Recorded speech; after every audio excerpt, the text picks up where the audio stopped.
still pretty strong. Yeah, and now I love how. Oh wait, hold on. This might end up into a fight. The rest of the team is actually coming in. Oh, the throw did get away from. Oh my God, JPL got the steal. What? No, wait. Did it? I'm very confused here. I'm very confused. Out of all people, JPL gets it. I'm not really sure what happened. Did he sneeze at it or something? Just kind of coughed it and got. Oh wait, hold on. Ace, he gets a hook. He gets a line, but oh wait, he might bait his own team into it. Hokage did had the flicker, so he did manage to walk away from it. This game is so close. Big ults have already been blown out. out. No. So he got caught out here. So not having the best game in his life, 0-3 and 3 at the moment. But you know, Harket, he gets a couple of items. He will do a lot of damage, nonetheless. But ONIC pushing this top turret. They're doing a really good job here. I mean, every single time they get an advantage, you see a turret just go down straight away. Like, they know exactly what to do, and they're setting it up so well that it feels like no matter what you do, if you get punished, they will take advantage, and you will be at a goal deficit. Well, Misuka. Yeah, I think so. They understand, okay, we're even in goal, but hey, do understand we are still pretty strong. We can still stick around. Remember, we have the Grok, we have the Selena, and we have the late game assurance with the carry as well. Wait, hello? Hello, Tsuchikage? He's hello? fine, he's fine. Wait, did that not did he just use Way of the Dragon? Why did that not cancel it? Oh, he didn't use the Way of the Dragon. I think he used it to kick him into turret range. Kick him into turret, maybe, but I just... Oh, but this could be a fight here. Jikundo does knock him up. Ace needs to use his Gale Force to walk away, but you can see ONIC, even though they only have a 1,000 goal lead, they are playing like they have a 10,000 goal instead. But now here comes the engage. Oh no, they're going to get out. Power of Nature's there. And now, how many's going to go down? The first casual attack, 1 for 1. So is there. He's forced to use Shadow Rush to run away for now. Mizukage, he's trying to go for the chase. Here comes the Petrify, but So, he should be going down. The Missile Trap is there, and he gets killed by the Demon Spirit himself. And wow. You could see it was so close in terms of the fight. And the only mistake that happened there was that Evos' soul, he was just a little bit too late. Just a little bit. He got to the flank. He was trying to get there. 3 people were in the flank. He could have at least taken out one of them, but the rest of the team was already backing out. Had the team started the fight just a little bit later, it would have been a bit more precious for them, because then they could go in and collapse together, which would have mean so much more for Evos there, because that silence would have been big. Like, they were all lined up for that stinger. Yeah, I think so too. I mean, but it was a really good play coming from ONIC as well. You can't deny that, right? Yeah, that was. They saw that, oh wait, you know, Bambi's already using his flowing blade. He can't escape anymore. And wow, Potato Foster. And there could be a fight coming up from bottom lane. They're trying to go for it, but Mizukage is pretty tanky, but he's not 3 members tanky. He will go down there. Looks like... I actually want to see the items real quick to see what they're building. Ooh, Alice going for the a very strong late game here. Papa Destiny going to be rushed after Lightning Truncheon. She's got damage, but she'll slowly scale up much better into the game. That's true.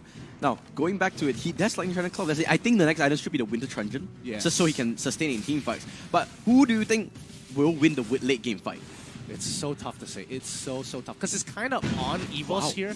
It really is kind of on Evos here to be making the big plays. Because all of their team members, they've got PLYA, they've got the Cho, they're looking to pick people off. And if they can, during a team fight, at the right moments, it could completely change the tide of the fight. Whoa, wait a second. JPL, ooh, the Way of the Dragon not in the right direction, unfortunately. I don't think he was trying to kick it back into the team.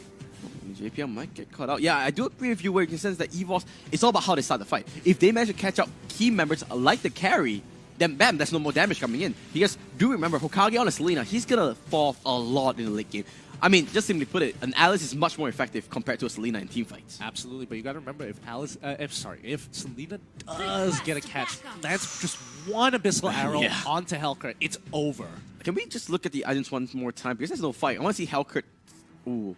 He's quite behind. He's really behind here. 5,000. Actually, he's the highest net worth, but the fight does come in. Kazakage. Oh, they got it. They got a key member. Now, they might go for this fight. JPL is so low, though. Mizukage is in the front line.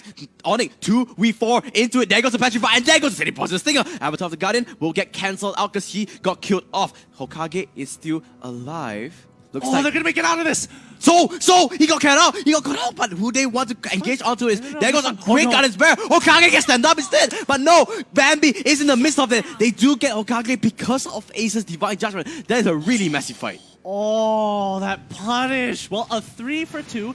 Evos still coming up on top of it. I don't think they will be able to get Lord here. They're just a little bit too low, but ONIC, no way to really punish them. So they're going to clear up the waves, take away the buff, and hopefully return them back and look for a better fight. But honestly, Evos did such a good job, but well played to ONIC to actually try and look for some retribution. Now, let me ask you.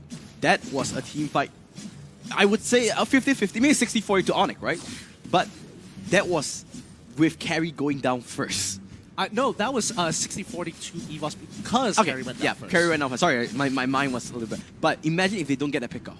Yeah, that no, is it going would to be have been so tough. because the fight was dragged out for pretty long here, and a lot of the ultimates had already been used. The moment the ultimates are down from Evos, ONIC has the opportunity to just chunk them out. Ooh, talking about ultimates, talking about it. Hokage gets pulled back into the team. He is being a ping pong ball because he's getting knocked around left, right, and center, and that's the decisiveness that you need. Oh no, but they could get punished here once more. Big ultimate's already been used. Oh my god, I would have got it! That's on the two members, they get so. But now, the first one to go down will be Ace, and so will go down instead. JPL trying to recall in the brush. He needs to cancel it out. He will walk away for now. Is this Lord Gideon?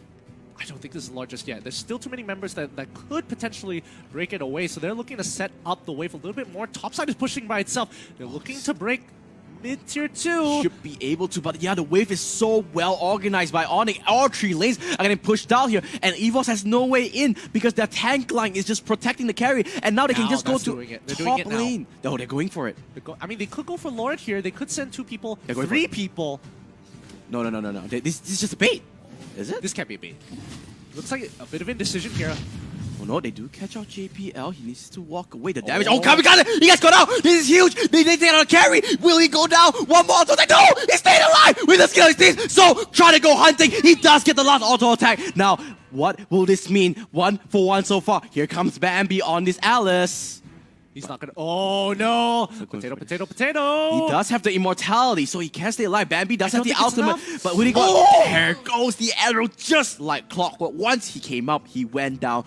A 3-4 exchange, and Kazekage, he was so close to staying alive. So close, but here comes the punish coming in for ONIC. They're looking to break this inhibitor turret as soon as possible. They're forgetting about Lord for now because they know that they don't have enough members to actually deal with it. They need to back off. They do not have minions anymore. And Ace does catch the Leoma. I think that should be a kill. He does have a flicker. And wow, that Guardian's Barrier! He's like, thou shall not pass. I mean, Raikage with the Guardian's Barrier has just been on point. So what? Sorry, I know, but I want to ask you, what's Raikage? What village does he? In the anime, what village does he go for? Village. I don't. Is it Cloud? I want to say Cloud, but I haven't watched Naruto in so long. Okay, let's say he's a Cloud. So he's like, putting a wall saying, you know what? I was trying to go for a reference, but it didn't work out. You're really trying there. Well, let's go back to the game. Oh, Antic Caress. Oh no, it's lightning! It's lightning! What am I thinking? I'm dumb. You're not a certified anime lover anymore. No, I feel so bad. I'm gonna take away your cert. Not anything but that. That's the only thing keeping me alive at this point. I breathe anime. Okay, I'll give you that, but no. Let's go. Guardian's Barrier once more. Oh! He didn't actually get the taunt off. No. That was so close. Look at the wall, look at the wall. It was 1 pixel away. Oh, the arrow. That's like, Phantom Seed comes in. They are going for this. The flicker comes in as well, but Evos going to force out a little bit. Abyssal Arrow! That fizzled off at the right time. Oh, Bambi! He held his breath. Ace. And this is what you talked about, right? Okay, he might not be effective in team fights, no big AoEs, but he doesn't need to do it. He just needs to catch people out of the arrows, and then the team will just fall up. Yeah, I think honestly, when it comes to, you can feel the tension between both of these teams. They understand that if right now, if they get a good engage, it becomes a 60-40 straight away. Yep. It's not certified 80-20. That's true. And oh, wait a second, Courage Bulwarks pop. So that's gonna be a minute without that item. Ooh, that's gonna be bad because that means they can't follow up with a lot of things. Oh, Tsuchikage.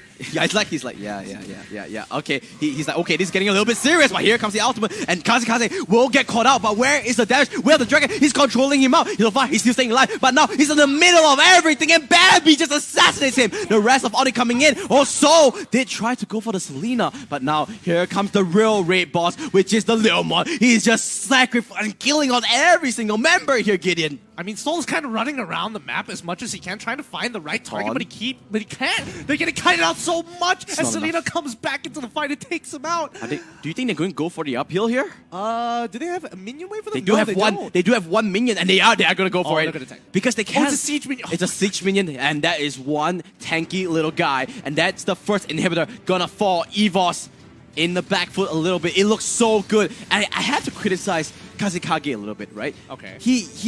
He's farming so well, but he's getting. This is the third time we saw him getting caught out.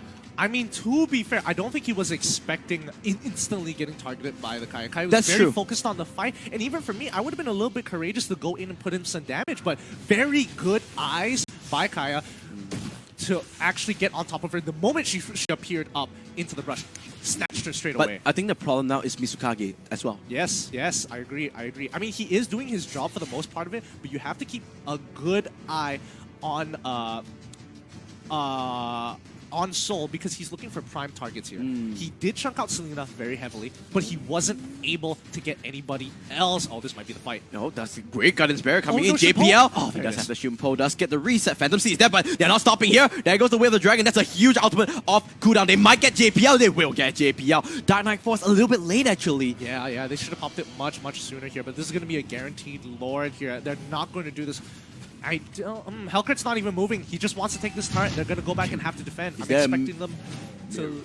The Miracle still... they do have Bambi. They do have that crowd control. They want to go in. Do they get no? Lord will go down, but Bambi's there. There goes the AoE. Can they do anything? But no. ONIC is just way too tanky. They cannot do anything whatsoever. And the bottom lane, they do get the inhibitor. Can they go for the one? Hokage, he does flicker out. And so he needs to back off. If Soul killed off Hokage, he could have went for the back door. But no. Bambi went down too. This could be game, Gideon. This is bad. This is looking so bad. So. Can he be the hero? He doesn't get it. Oh no. This is... I don't think they can make it out of this. Luminous Lord is going to be going through the mid lane at this point in time. The rest of the team is not going to be able to come back in time. 10 seconds. Cho, it's going to be Cho and Kaya here for the end to try and pull it off. He's trying to do what he can. He's trying to cut the creep wave, but it's not going to be enough. He finally walks in. Means ONIC will 2-0 Evos, banging home 3 points for themselves, and Evos starting off with no points. But that's only the first game. They still have 5 more best of 2s to walk by. Oh my... Wow, that game... It's a really good game. That game was such a... You had to hold your breath for a lot of those fights. So many times where we're both like, is this going to be... hold on, is this going to be the one? Maybe... Because there are times where people are out of position, but they're not the prime target, so they don't initiate on them. And I have to emphasize back onto Kamikaze getting caught up once again, but I feel like ONIC drafted really well where they drafted Leomod, saying like, okay, we're not all inning on our carry, so they have more damage. Now, let's look at the end game stats first before we talk more about the game. Let's get a better view, better grasp of how close this game actually is. And yeah, look at it. Wow. So, unfortunately, he's 1-7-10, but he did what he needed to do, try the best. But honestly, Bambi, I want to see his items so far on the side of Alice. Winter Transient, Divine, oh my god. Divine Glaive as well. He had a lot of damage, but the problem is, look on the side of ONIC. They have so much magic resist. 1, 2, 3 Athena shields. They knew that Soul was so far behind, so they were willing to invest into the magic resist at first, deal with the amount of damage Alice did, and you definitely saw that it made such an impact during that when Evos was trying to go for that Lord steal. It's quite funny, right? There's like a small chunk. Like, oh yeah, Evos was in the lead. But honestly speaking, Evos did not play bad at all. It was, or do you think they played bad? I personally think they didn't play bad. That bad. I think Soul kind of underperformed there a little bit. In a lot of these team fights, Soul is looking for these prime targets where he has to make a decision.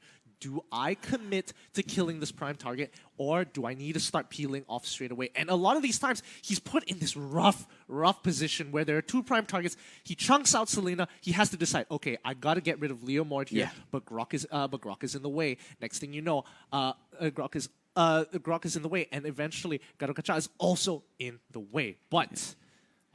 All right, that's done and dusted of this map. Let's look at the brackets. Let's see how the whole progress. Let's look at the other games as well. I wonder what's happening across all the other group games.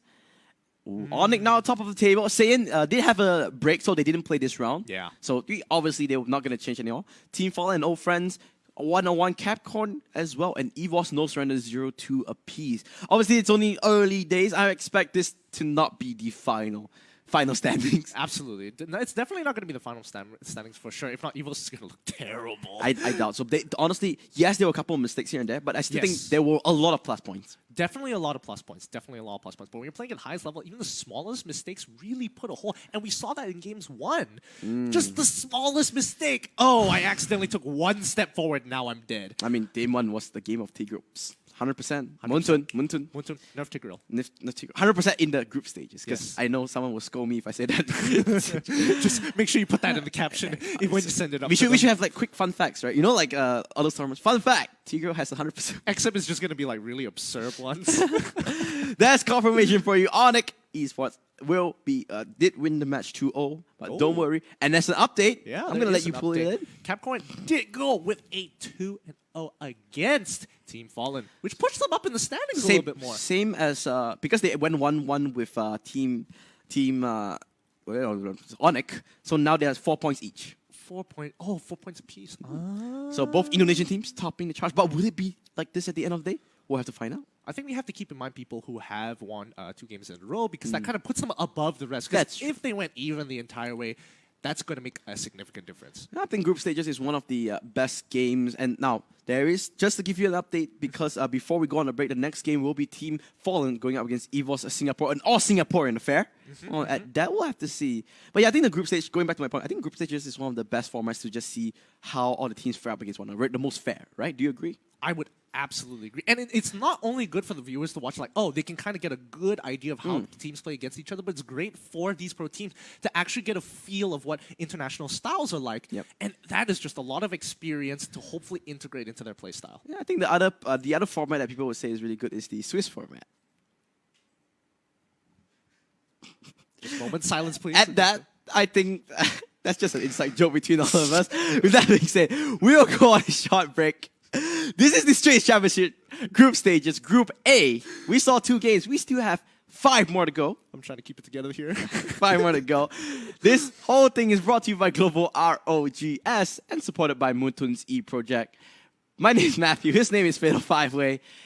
We're going to short break. See you in a bit.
Welcome back to the stream. Welcome back to the Strait Championship group stages. The Strait Championship is brought to you by Global ROGS as well as Moontoon's E Project. My name is Matthew, and his name is Fatal Five-Way. Oh, today it's been really, really great. Couple of rounds have already passed. Some teams a little bit slower than the others. We're just going to be fine overall. But remember that all of this was brought to you by Moontoon's E Project as well as Global ROGS for making this all happen. Because so far the competition has been great. Yeah, I mean, all the games, I feel really bad. The games, the end game scores, it looks like, oh my, such a big slump. But it's not. It really is. It was really, really close. Let's see whether the trend continues because we have the next game. But before that, let's look at the brackets. Yeah, I think it's really important to give a good perspective. Update, like, let's see, it's good to update yourself sometimes. Yeah. It's a new year, new update. Especially for newer viewers, to at least have a good idea what's on the line. So what's the format here, Gideon? Well, the format is going to be group stages where each side, every single round, we're going to all these teams are going to go up against each other, and then some people are not, some people rotate in and out. However, we'll only be casting one of the 3 games that are happening. Yeah. And remember, the format is best of 2, so every point is going to count. Win 2, 3 points, 2 points. 3 points in the bag. Yeah. Win 2, 3 points in the bag. You don't win that. You win 1 each. It's 1 point each. Yep. But now let's look at the matches around this time around. Let's see. This is third round already. Damn, time really flies. It is Team Fallen against Evos. So all Singaporean affair. We started with an all Malaysian affair. Yeah. Went down to an international affair, and now we're an all Singaporean game. Now you can see concurrently, No Surrender Esports, Capcorn, another one of the stronger teams right now, top of the leaderboard. And of course, you have Team SAIYAN and Old Friends. Now, just to remind our viewers, yes, all the games are going up concurrently, but some games are happening faster than the others. So the updates might be a little bit slow because, some games are like, we don't know, maybe it's what's the longest ML game you played? 42 minutes. What? See, it could be a 42-minute game. That's why they're a little bit slower. I'm not proud. The longest game I played, it was like 25. That's it. 25? No, I've seen you play longer games. No. Are you serious? No. It's like, hey, we lose. Okay, just let them win. I don't care. Some people just don't want to give up. Team Fallen and Evos are Singapore. I think both teams are ready. Yeah. So what are you going to expect from this? We just saw Evos Singapore. And like I said, yes, there were some mistakes, but honestly speaking, they didn't play that bad. They're still a high-level team. Like, I think they look pretty. I mean, when you're playing at the high level, even the littlest mistakes can seem terrible. But again, they're pretty polished nevertheless. I think a lot of teams still need. It's definitely a hurdle to get into the upper echelon of the bracket here. So Team Fallen has a lot going in for them, especially after the group stages. I don't know how they're going to face against Evos. This is going to be like the testing ground. I mean, Team Fallen, they played pretty well in the qualifiers, so we'll have to see. Now, both teams are ready. We are ready. We will go to the draft relatively shortly. The question is, what will things change? Let's see. Let's go to the draft straight away. Team Fallen on the blue side and Evos on the red side. I have a little bit of, I'm not going to lie, I have a bit of appreciation to the Fallen logo there. Really? I don't know why I like it. I like Evos' logo much more. I've seen it so much, but like when you come up with a new logo, it's like, all right, that has potential. I think Fallen definitely has potential. It can be a little cleaner. It can be a little cleaner. I don't know. I think the circle behind doesn't make any sense. A little bit, yeah, because it does kind of cut off. Yeah, why? If that circle is gone, maybe don't be full black. Full black doesn't make sense. I think you need some contrast, some gradient. Maybe gray, black across. I think hire me, guys. Shameless plug. Shameless plug. I'll just put the Photoshop. But it's going to be interesting that they went for the Learmore band first. I think this is more on studying the team. Maybe this is very clear. You know what they're doing? They are targeting Seoul. Oh.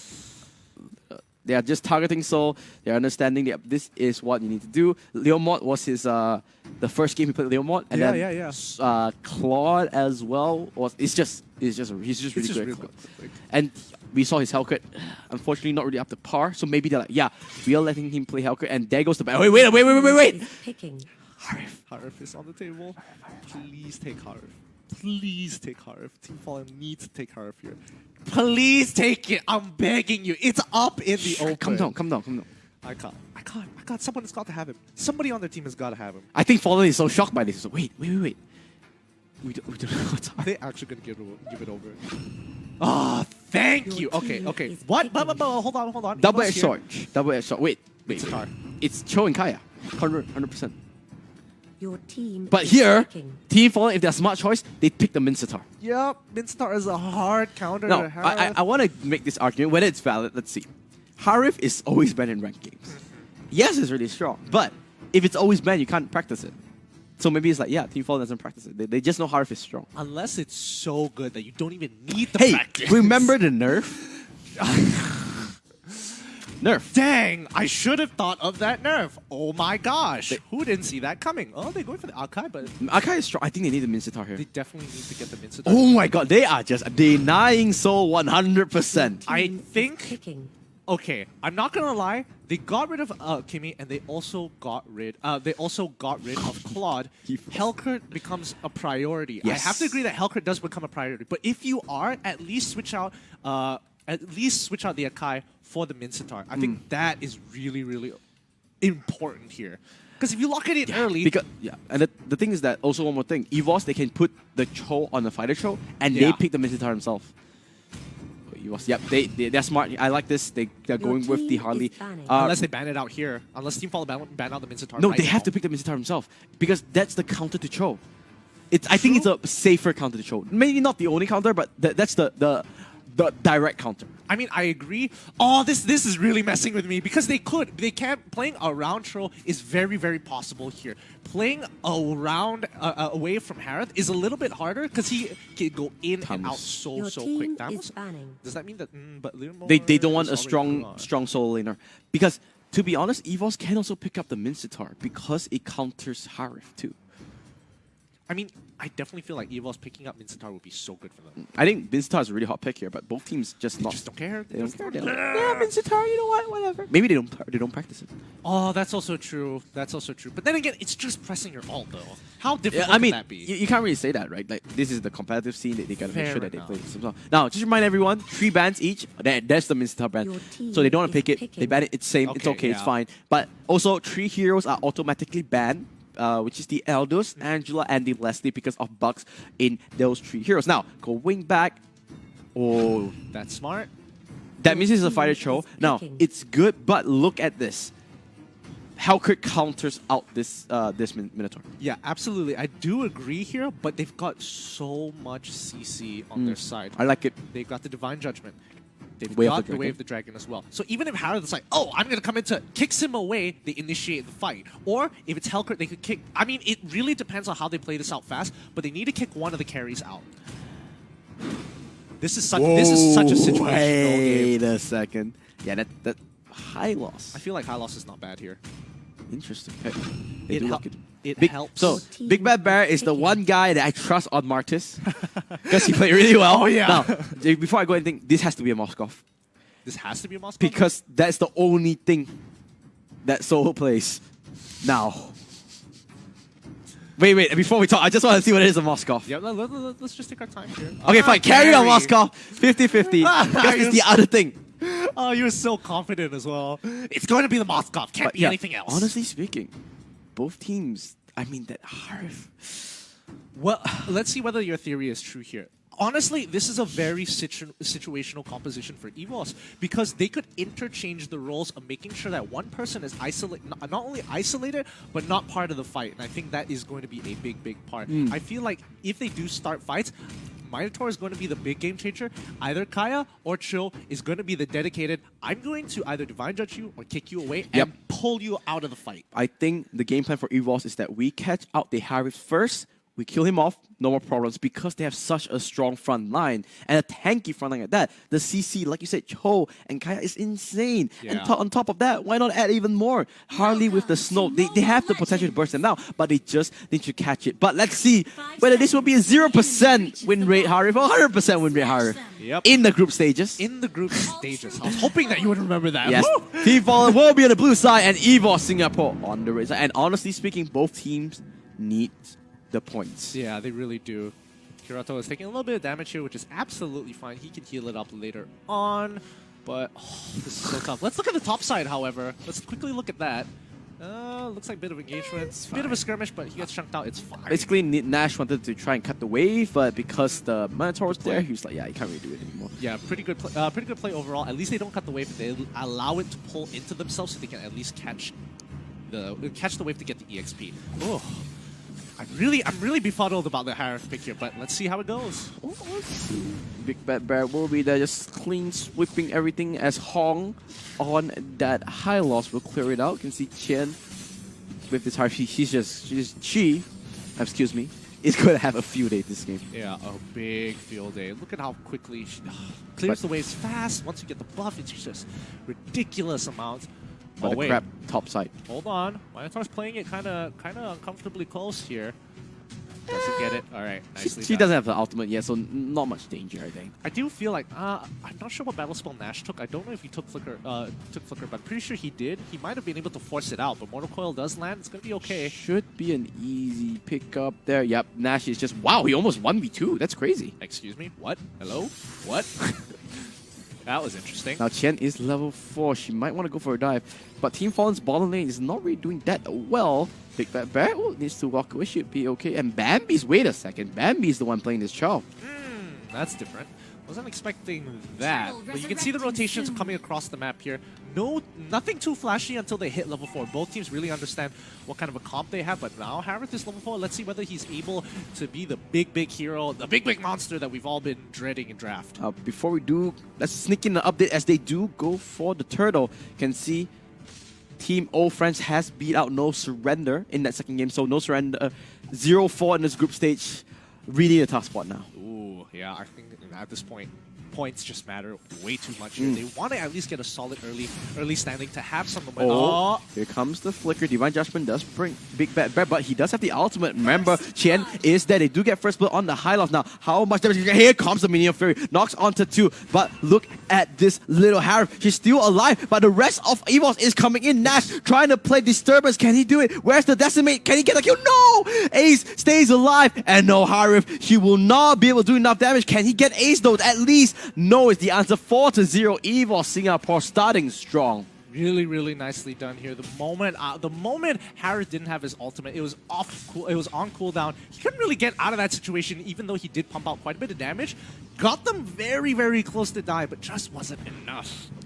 Now let's see how the rest is going to talk about, because yeah, we talked about this. Harith is really strong, but remember that early game is not that strong until you get your items, until you get your damage. Yeah. I mean, he is still going to be a very pesky rascal, but let's just see how they want to play it out. I think Evo so far, very strong start. We're getting a good idea of how their comp plays out and what they want to do. So we did get the confirmation that they will lock out one of the carries and just immediately pounce on them, because man, Harket went down fast.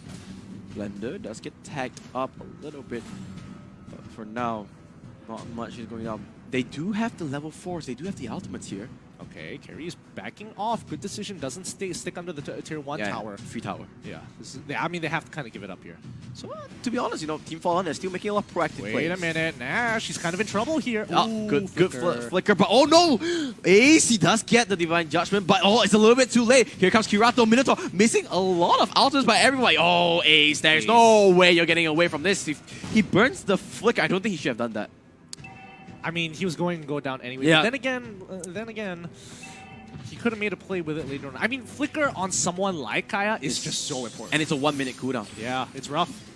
Meanwhile, Nash might get soloed out there, but he did use the Mortal Call in time to block them damage. Oh, good good play coming out from Martyrs. Does not get assassinated, but I can see the strength of Cho coming in. And especially in the early stages of the game. He is going, Kirato. They're going to hit him a little bit, poke him out. He can't really go for it. His team is not there. He's just going to being a ward for now. Yeah, let's see. I mean, let's talk about the plays that they want to make, especially for the side of Team Fallen here, because it looks like no matter what they try, this is the brush of death. This really is the brush of death. And now here comes the Kirato, though. That is the one target they are going for. Kirato does manage to stay alive. Maybe okay. But here comes the Minion Fury. They do catch the Harith. Where's the ultimate? It's way too late. And that's the decisive of 5-man strong. Evos do win the team fight. But look at the mini-map, though. Harket and Martis, they should have continued their push. Yeah, they really should have continued their push, but now they realize Troy is going to be able to get up there and Wait a protect second. themselves. But wait, this might be it. But oh, the Ring of Order is there. Sorry, the Ring of Punishment, I mean. Hong will be able to stay alive, maybe. Nope, they need magic. Does take it down. Huh, He still took. They do get a kill at least. All right, fair enough, fair enough. 1-for-1 overall, and they do take the top turret. So this game is not that far out of hand just yet. Kirato, ooh, Potato feeling a little bit scared. But at least they successfully pushed them off of the turtle, so Yeah. they don't get And a huge advantage. Look at the bottom turret, it's so low. just one hit. It's one hit away, isn't it? So even though they did win that team fight outside of Evos, you can argue that in terms of macro, Team Fallen did gain so much more. Yeah, but I mean, it's not the smoothest game we've ever seen, but really nice brush of death there. Really nice brush of death. See Nash still. Yeah, but the thing is that going back, both teams you can see is on a knife edge. Oh, Calamity I thought Reaper. he was gonna catch him off there. Let's look at the items really quick as well. Dark Knight Falls. Let's get Brent. Look at the items. Calamity Reaper. Wait a second. The Harif is only 3,000 gold. Not the best games, but I guess that's what happens when you pick Harif, right? Everyone wants to aim the Harif. Yeah. But look at the rest. The Hellcut is pretty far ahead. I think not to mention. Oh wait, this might be the fight, Matthew. They do go for a JPL. Is a little in rage form. Does have the minion free, but you don't want to burn it on the tech spot. Meanwhile, bottling Big Bad Bear does get sniped away by Bambi, and Bambi is still full health there. What? So just an instant outplay from Cho. I have to see. Oh, that's the decisiveness. That's what you can do with the Flicker. Kaya just catches out that Harif. That harvest. Oh my gosh, that damage. Kirato's getting chunked out so much by Bambi here. We please need to see the items. We need to know what he's building right now to see how far the Evos is right now. Yep. For now, let's look at the items really quickly. 5,000 gold. He has the Endless Battle, going for the Blade of Despair. That's the new hot build with this new little Cho. It's effective though. Yeah, but however, the next patch will be taken out because Cho will not be able to crit anymore with his passive. So that's going to be a big issue. That's a big bummer, to be honest. But okay. So now that the rotations are coming through, Evos is ahead. What does Team Fallen have to look for a lot of these fights? Because each and every time they get caught out, a lot of these motions from Evos are cheeses. Almost getting caught out. But if you look at the overall graphs, once again, 3,000 gold lead. Yes, it's a big lead, but it's not the end of the world. JPL will get tagged out by the Blender, but he's the one being aggressive here. So far, this high loss pick not really working out for his team. Yeah, and I think Fun. Oh my god, Ace once again making the big play. High loss with the glorious pathway, the Minion Fury. A little bit of a big hiccup, but no. Qian gets caught out once again. Evos, this is the strength of their composition. They are catching people out left, right, and center. Kirato will be there once again, and they are just making up an onslaught. Evos not stopping here. They're going for more. They do have the minions. They do have the man advantage. And the only thing they can do is push out the top. Kirato try to push out JPL. They should get that kill, but they lose an inhibitor turret for it. I mean, the trading tower for tower, but inhibitor is just so much important with... this is so good by Evos, mainly because they're out-rotating Team Fallen in so many of these corridors. In the jungle themselves, getting these picks again and again and again. Team Fallen need to stick together. They need to be very tightly knit if they don't want to get caught out. But you can see Evos, the one thing, I feel like this is just experience. Yeah, right? this Coming really in, right? is. It's like, alright, we understand where we can come out. Look at this. Look at this. They're going for the brush This of is death. so dirty. The tag team, but bottom lane. Let's see whether they get away. And they do get Bambi. This will be a huge Q. Can they get it? Yes, and Big Bad Bear managed to walk away too. That's a big win. They can push the bottom too if they want to. That's a plus point. That's a plus point. But it they looks going like for Lord? Evos is going to force them onto Lord here. No. They say, you know what? We call your bluff. We know you do not dare to go for this. And Evos, they say, you better come here or you're going to go down. You can see Evos, they're just baiting it out. This is genius. This is genius. Can face check it. Yep, they're just baiting it out. Yep. And Ace coming in. They go for the archive. Wait, they're catching onto the wrong targets. They get onto the tanks and they get the turret. Wait a second, Evos. That's a little bit of an oopsie. Now they are forced to walk away here. Oh. What initially started out as a very good move ended up being a lot worse, especially with execution, because they didn't go on the same targets. JPL, he's going to be absolutely fine, but at least Martis was able to take that bot tier 2. That's big. You saw the ultimate on the side of the Kaya went over to the archive, but the rest of the team tried to chase onto Hong. So a little bit of miscommunication coming in, but now JPL in the front lines. Is this going to be the fight that they're looking for? I don't see any opportunities to actually catch them off here. Not sure whether the flicker is up for Kaya just yet, but JPL going to be that front line, always going to keep vision. Yeah, they can't really do that. Look at the mini-map first before we do anything about it. The wave is in control of Fallen. Absolutely.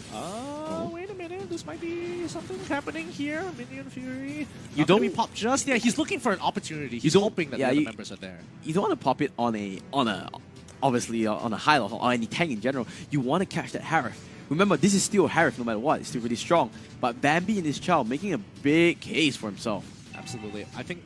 Wait, hold on. I don't think they are gonna go for this fight. This is looking bad. The corridor is a little, the area is a little too tightly knit. They're gonna get big ults here. Well, they do get shot on Curato, but there goes the ultimate here. JPL, he does get a rage form. Now, they do use the ultimate, but now the rest of the team comes in. Where is Cho? They go for the fight. Chen does get a run, but look at the damage coming out from this Harith. It's a little bit too much, and it's a little bit too strong. And the rest of Evos, they drop like flies, and this is Evos. They just didn't stack their ultimates, and Bambi, he's gonna try and run, but this could be Lord going over for Team Fallen. That was absolutely beautiful for Team Fallen. They were waiting for the one condition. No. Okay. Sorry, I'm sorry. Because this could be Yeah, I get it. Oh, can Bambi? Oh, what? That's one auto attack. He will get sniped away. And that's, you know, the next patch you won't be able to do that anymore because there won't be a crit. Absolutely, but still abuse it while you can. Wow. Oh, okay. Now, let's break down. Let's go back to that team fight. Yes, we do have in the replay. What went wrong there for Evos? Absolutely. For Evos there, the one thing that was stopping Harith from actually going in was JPL's ultimate, the Minion Fury. That was such a big ultimate, especially since Kai had already used the Divine Judgment. Another big giveaway, and that opened up so many opportunities. Once the two big ultimates are out of the way, you saw Team Fallen instantly pounce in the middle of the fight. Big Bad Bear, he didn't go to the side, he went straight in the middle of it, getting as many people with his stingers as possible. I mean, that is what Team Fallen did.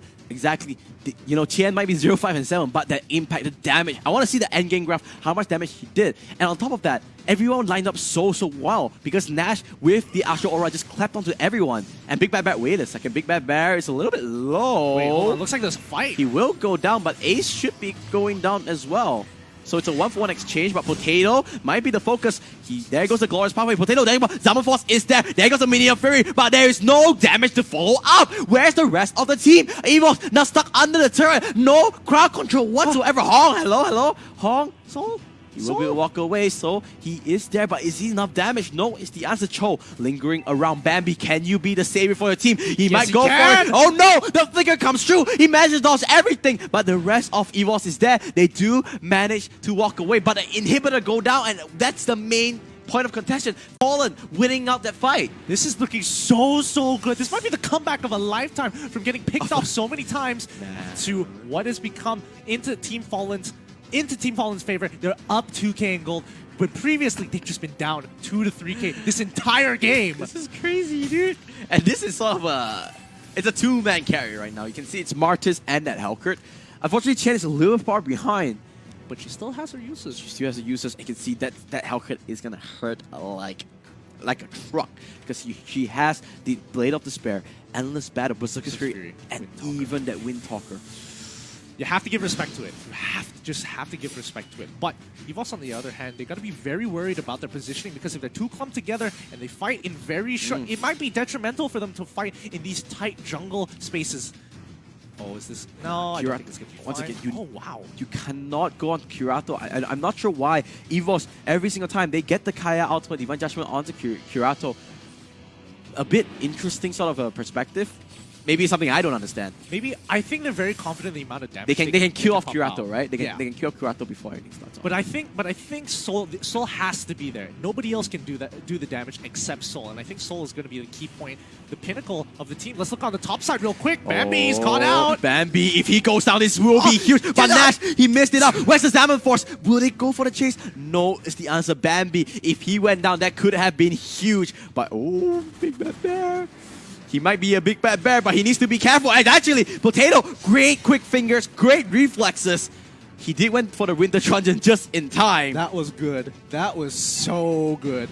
even before the Stinger Stun, he quickly popped it so he didn't get the silence off. He could still get out of it, but the fight is going to continue. Oh, now they get onto Hong one more time. They want to go on the tank. Hong forced to flicker out. They get Chen. Can he go down? But no, Bambi gets controlled out. He will go down. He does have immortality. Will he go down just yet? Here comes Soul in the Howl of Carry, and now he can do as much damage as he wants, but nobody goes down. I'm surprised on a lot of levels. Oh no, Nash! He gets gone out. He's stuck a little bit too long. Will he go down? He does get ace, but so far it's a 1-for-1 exchange. Chen will get focused on, but so he's feeling confident. There goes the Winter Trudger. This could be game just like that. Evos turned the game in his hand. This could be it. Here comes Kirato. Can he save the game? He uses the Hurricane Dance, trying to buy a little bit more time. He does have the immortality, but it's just gonna be a couple more seconds, and so finally comes online. They will tank for the minion. This could be game. Hong, he's not even gonna try, because Team Fallen will finally fall, but what a game it was. That last fight.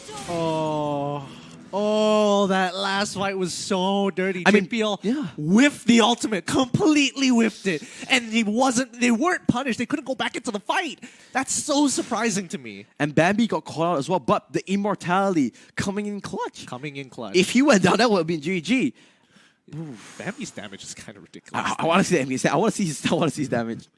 Let's look at what he has real quick. Only 23%. That's much lower than I thought. 40. But 46,000 though is still pretty decent. It's like coming up to the likes of even Harley, which to me is kind of surprising because Harley was dealing a lot of single target damage to a lot of people. But yeah, I think at the end, like you said, right, Soul just turned up in the last team fight. When he has the space, he is just a monster, and he went all out. On the other hand, unfortunately, the Harif pick didn't really work out so well for the team.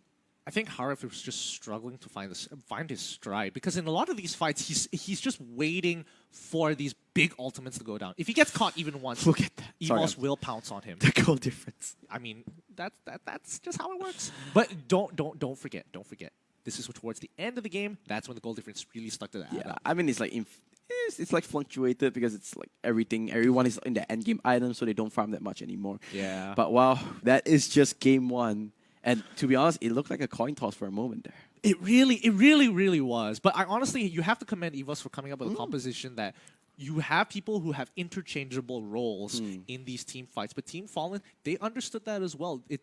You have to give them credit for understanding when to take these fights and when to actually come and collapse. Because we saw there were opportunities where they got into the middle of the fight and completely just changed it over. Yep. Oh, this is looking... Oh, they're all dead. What happened? Yeah, I mean, Fallen did the same thing as well. That mid-fight, crazy. I'm actually really surprised by Team Fallen. Okay. But again, a lot of potential here. Can they bring it 1-to-1? Let's talk about the other matches. Just a quick update. Like we mentioned throughout the day, there will be concurrent matches going on, but we only can stream one, unfortunately. And the one that we're streaming now is Fallen Evos. Right now, Evos are one game up. Concurrently, you have No Surrender Esports going up against Capcom. And at the same time, Team SAIYAN against Old Friends. Yeah. And oh, man. These group stages, I know we've been oh, this is going to be so big every single qualifier, but it's come up to expectations. Yeah, it showed up, and I'm actually pretty excited about all the other games and how it goes. This is exciting because this is the beginning of the year, and it starts off with such a great show of competition. Ooh, and wow! It's only Group A. We still have Group B. We're not even halfway through Group A just yet. Close. A lot more ML games going out. Now let's look at the brackets. Let's see how the rest of the games or how the rest of the teams are faring. And as you can see, Capcom and wow, actually, Old Friends. Wow, 3 wins. 3 wins. Huh. I'm not sure who Old Friends. I think Old Friends played against Team Fallen and Team No Surrender. Team No Surrender. Yeah. They were able to get a 2-0 in one of the against No Surrender, if I'm correct. Yes. They did show the update earlier. Yep, that's all the thumbs up. So they went 1-1 against Team Fallen, and then they beat No Surrender. Yeah. Yep. So yep, looks like both teams are ready here, Gideon, and we are already into the draft. Let's go into the draft really soon here. But the brackets, it's getting close. It's getting so close. I'm really not sure who's gonna make it up on top. Man, I mean, at the start of the day, we had a pretty good, predictions. We talked about it, maybe this, but now it's just up in the air. It really is, though. It's hard to predict, especially with a lot of these teams. A lot of them going like ONIC going 1-1 against Capricorn. Wow, okay, that's pretty interesting. How many more of these 1-1s might happen? It might happen right now in this matchup of Evos versus Team Fallen. And that's the Cho Your ban. team is I mean, full display why Cho is so strong right now. Oh yeah, absolutely. And it's not like it's first pick worthy, but if you have it, it's a great tool. I mean, there are still other heroes that are much more and this Hierophant as well. Your There are team other is heroes that are banning. much stronger, right? True. Like for example, Harith is one of them. Lunox, arguably Grok, 100%. Well, I honestly think it's good banning it on blue side because if you give it over to red side, it's a lot of flexibility. Too much flexibility. So you can't really force them into a funnel because you can flex show into that fighter tank role. And that goes the Your team Kaya is ban. Now this banning. tells me they want to first pick the Grok. So let's see whether Team Fallen will ban away the Grok. Because if they do that, then Evos will just take Lunox. I mean, Kimmy is still on the table, though. Yeah, that's true. I forgot about Kimmy. Oh, this is going to be tough.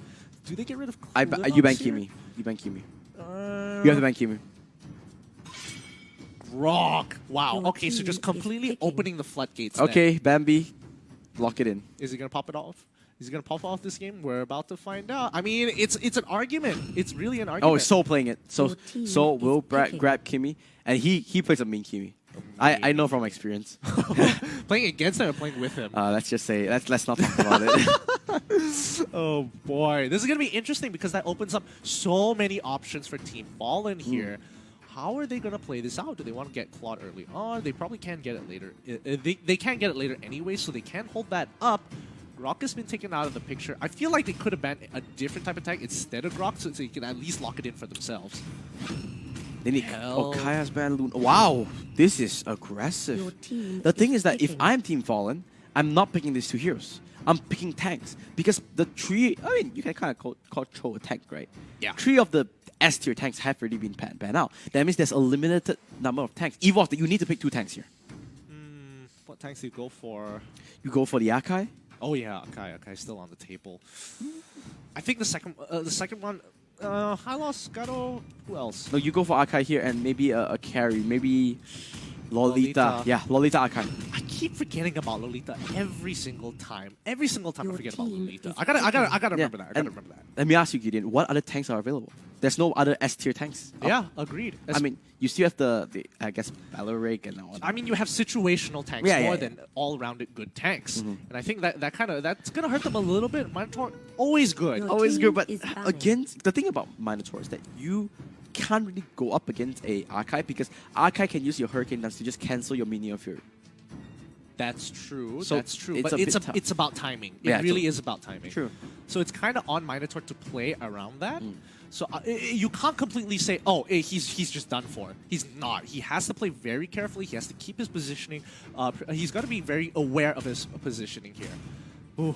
Now, just to remind everybody, we have third bans Your coming team through. is banning. This is just going to add a whole new depth because they're going to have more options to get rid of and really force out these S tiers away and push them into a corner and force them to get not so great picks for their composition. Yeah. Also, just to remind everyone, 3 heroes are automatically banned out or disabled. Disabled. It's a better term to use. Disabled, which is the Eldios. That's one of them. Leslie and Angela, because these 3 heroes they have a bug in them, so we don't want to allow the teams to encounter bug. And there goes the carry Your ban. team is picking. I'm not sure why they banned out carry because they already had Soul's pick. Huh. Interesting. Unless they wanted to go for... I mean, Soul is Your gonna team play. is picking. unless they don't want to put themselves in an awkward position, you might as well get rid of carry because it's not going to hurt anybody, just- but you still you- open up the map. You should have banned out the Martis here. Oh, the Martis. Potato will pick Martis. Gush and Martis, really strong picks. Yeah. Gush and Martis. Leo Mort is still on the table, though. Okay, Gushin. Sorry, Martis. I didn't expect that. I think Why? Martis is still stronger. Why? You have a Why, lot of though? CC already. You need damage. You need physical damage. Yeah, Talmus. I was talking about Martis, Talmus, or Leomot. One of them. Or Leo Mort. But, I mean, if Your you have team Thalmos, you is already naturally picking. counter the Leo Mort with no problem whatsoever. And I'm pretty sure his team is really, really good at zoning out Leo Mort as well as pumping him a lot of damage. So I don't think Leo Mort is going to have the greatest time. But, oh wait, they're not even going to pick Leo Mort. They already have the Hellcurt. What am I Yeah, thinking? they need the support at the end. So you know, Tamos is just really, really strong 1v1. Martis, I thought it was either Martis or Tamos, is one or the other. But yeah, no idea why they banned out the carry. That was kind of a wasted ban coming up from Team Fallen. I think it doesn't hurt anybody because they weren't going to pick it for themselves, and it's not going to hurt Evos in any way. It kind of just keeps it open. Yeah, it looks like a lot of last... Oh, they're changing quite a few battle there's- spells. Hopefully they do.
So And oh no, dirty. Chen will get caught out on this clause. She's dead. She doesn't have the battle mirror image as well, so she's gonna get caught out and she will go down just like that. Oh my gosh, that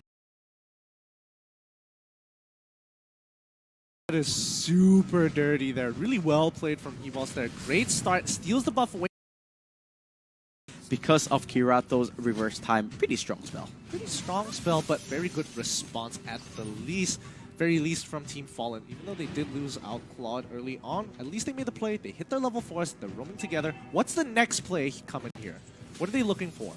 I think they just want to just farm, honestly, because both teams, they kind of have, you know, carries. Obviously, on the side of Evos, you have, yeah, that's why it's bad. You have Kimmy on the side of Evos and Claude on the side of Team Fallen. They just want to wait, play their own game. No reason to do any engages until they get level 4 like Nash is. So let's see what Nash is gonna do here. He's walking to the bottom side. I think they're kind of expecting Team Evos to come through. Yep, there it is. Yeah, there goes. There it is. And JPR, they're going for a really aggressive play. forcing it? The charge, yup, they are indeed. Numenon Blast is there. There goes the Brilliance. Hong will have to flicker out. Looks like everyone... I mean, Kimmy does have her... Did she use her ult already? Not so sure whether she could have picked off Minotaur there. Maybe, but instead they might want to pick off this little Claude. He is 2 levels down. Yikes. I mean, the strength of early game Kimmy is just way too high. But A little too strong, yeah. The rest of Evos in this mid side, they might want to go for something here. I mean, Evos right now, they keep invading aggressively. Yeah. And I think that's really starting to put them ahead. Yeah, but look at the goal. It's not that big of a difference. That's true. They are doing a lot, but the goal is still pretty even. I think they are. I think for Team Fallen, they are finding retribution on the other side of their jungle, or at least going for the invades on the top side. But so far, it doesn't look like any big changes just yet. Hong. Wait, they're setting it up. Hong is there, but Hong is not level. He doesn't have the range mode yet. Really good play coming from Evos. Wow, that was interesting. That was interesting. Really good experience coming in for Evos, knowingly locking them up so that the rest of the team can catch up. I'm surprised because I didn't think Bambi could get there in time. I can see Chen here doing what he can. Can he get it? Oh no, the retribution is there. She does get it at least. But she He's might getting chunked out. She might die for it. The ultimate does come in. Here comes the Dark Knight Force mid lane. Is the point of contention. They might, but everyone will just back off. Yeah, they're backing away. They don't want to deal anything with that Harket for now. Whoa. That's not a good idea. I think he just used it to clear the wave. Yeah, just get rid of the wave. At least he's able to back off, regain some health, and hopefully allow his team to clear up the jungle and maybe take the next wave before he comes back. But Turtle is going to go over to Evos. Yeah, no contest. Contention. I don't think Fallen can even walk in. I think Fallen is in a really awkward position because it's not like they can't do anything. It's more of, are they strong enough to actually deal with these fights? It's hard to say. It really is. Okay, for now. Seems like I said, yes, it looks like Evos is playing a lot of proactive plays, but the goalie, it's only, well, now it's like 1.5 thousand. It's not the end of the world for Team Fallen. Yeah, it's not like Team Fallen can't catch up. One team fight that would change it. Yeah. And you need to look at the team compositions where, oh, Evos Bambi, he does, I think he just used it to cancel it out, which is quite funny. But look at the composition of Team Fallen. They have a really strong team fight comp. Yeah. They have the Minotaur and the Dig as well.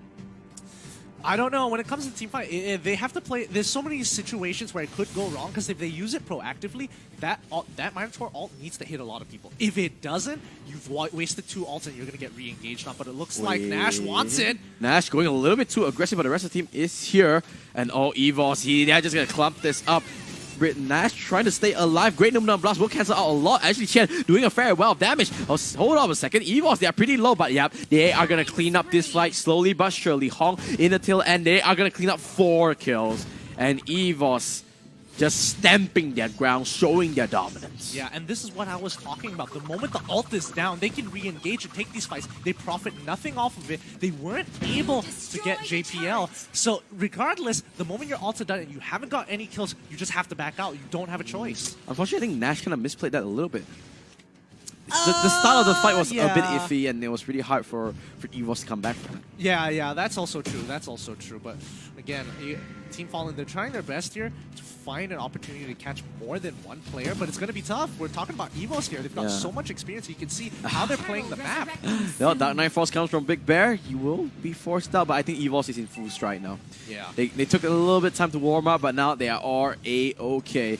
Ace will be there just to tank it out. Numenor Blast. Where's the flicker, JPL? Ooh! That's the flicker! That's one for the highlight reels, and that's one for the books, because Evos now slowly making their advancement into Team Fallen space. That was so good by JPL. Right over the barrier and instantly catches 2 people off. Woof! They couldn't even do anything about it. JPL continuing the impressive siege, going to tank it up, and with the minions, even with the extra resistance that the turret has, it will not be enough to save it. They will get the turret, the first inhibitor down in 6 minutes. Yeah, they're going to quickly rotate to the mid side. They're going to take Turtle with no issues whatsoever, but they're going to split up the team a little bit more just to make sure they efficiently get the goal, clear the wave, get the turtle. No problems here whatsoever, but I think it's an opportunity for Team Fallen to maybe catch somebody off.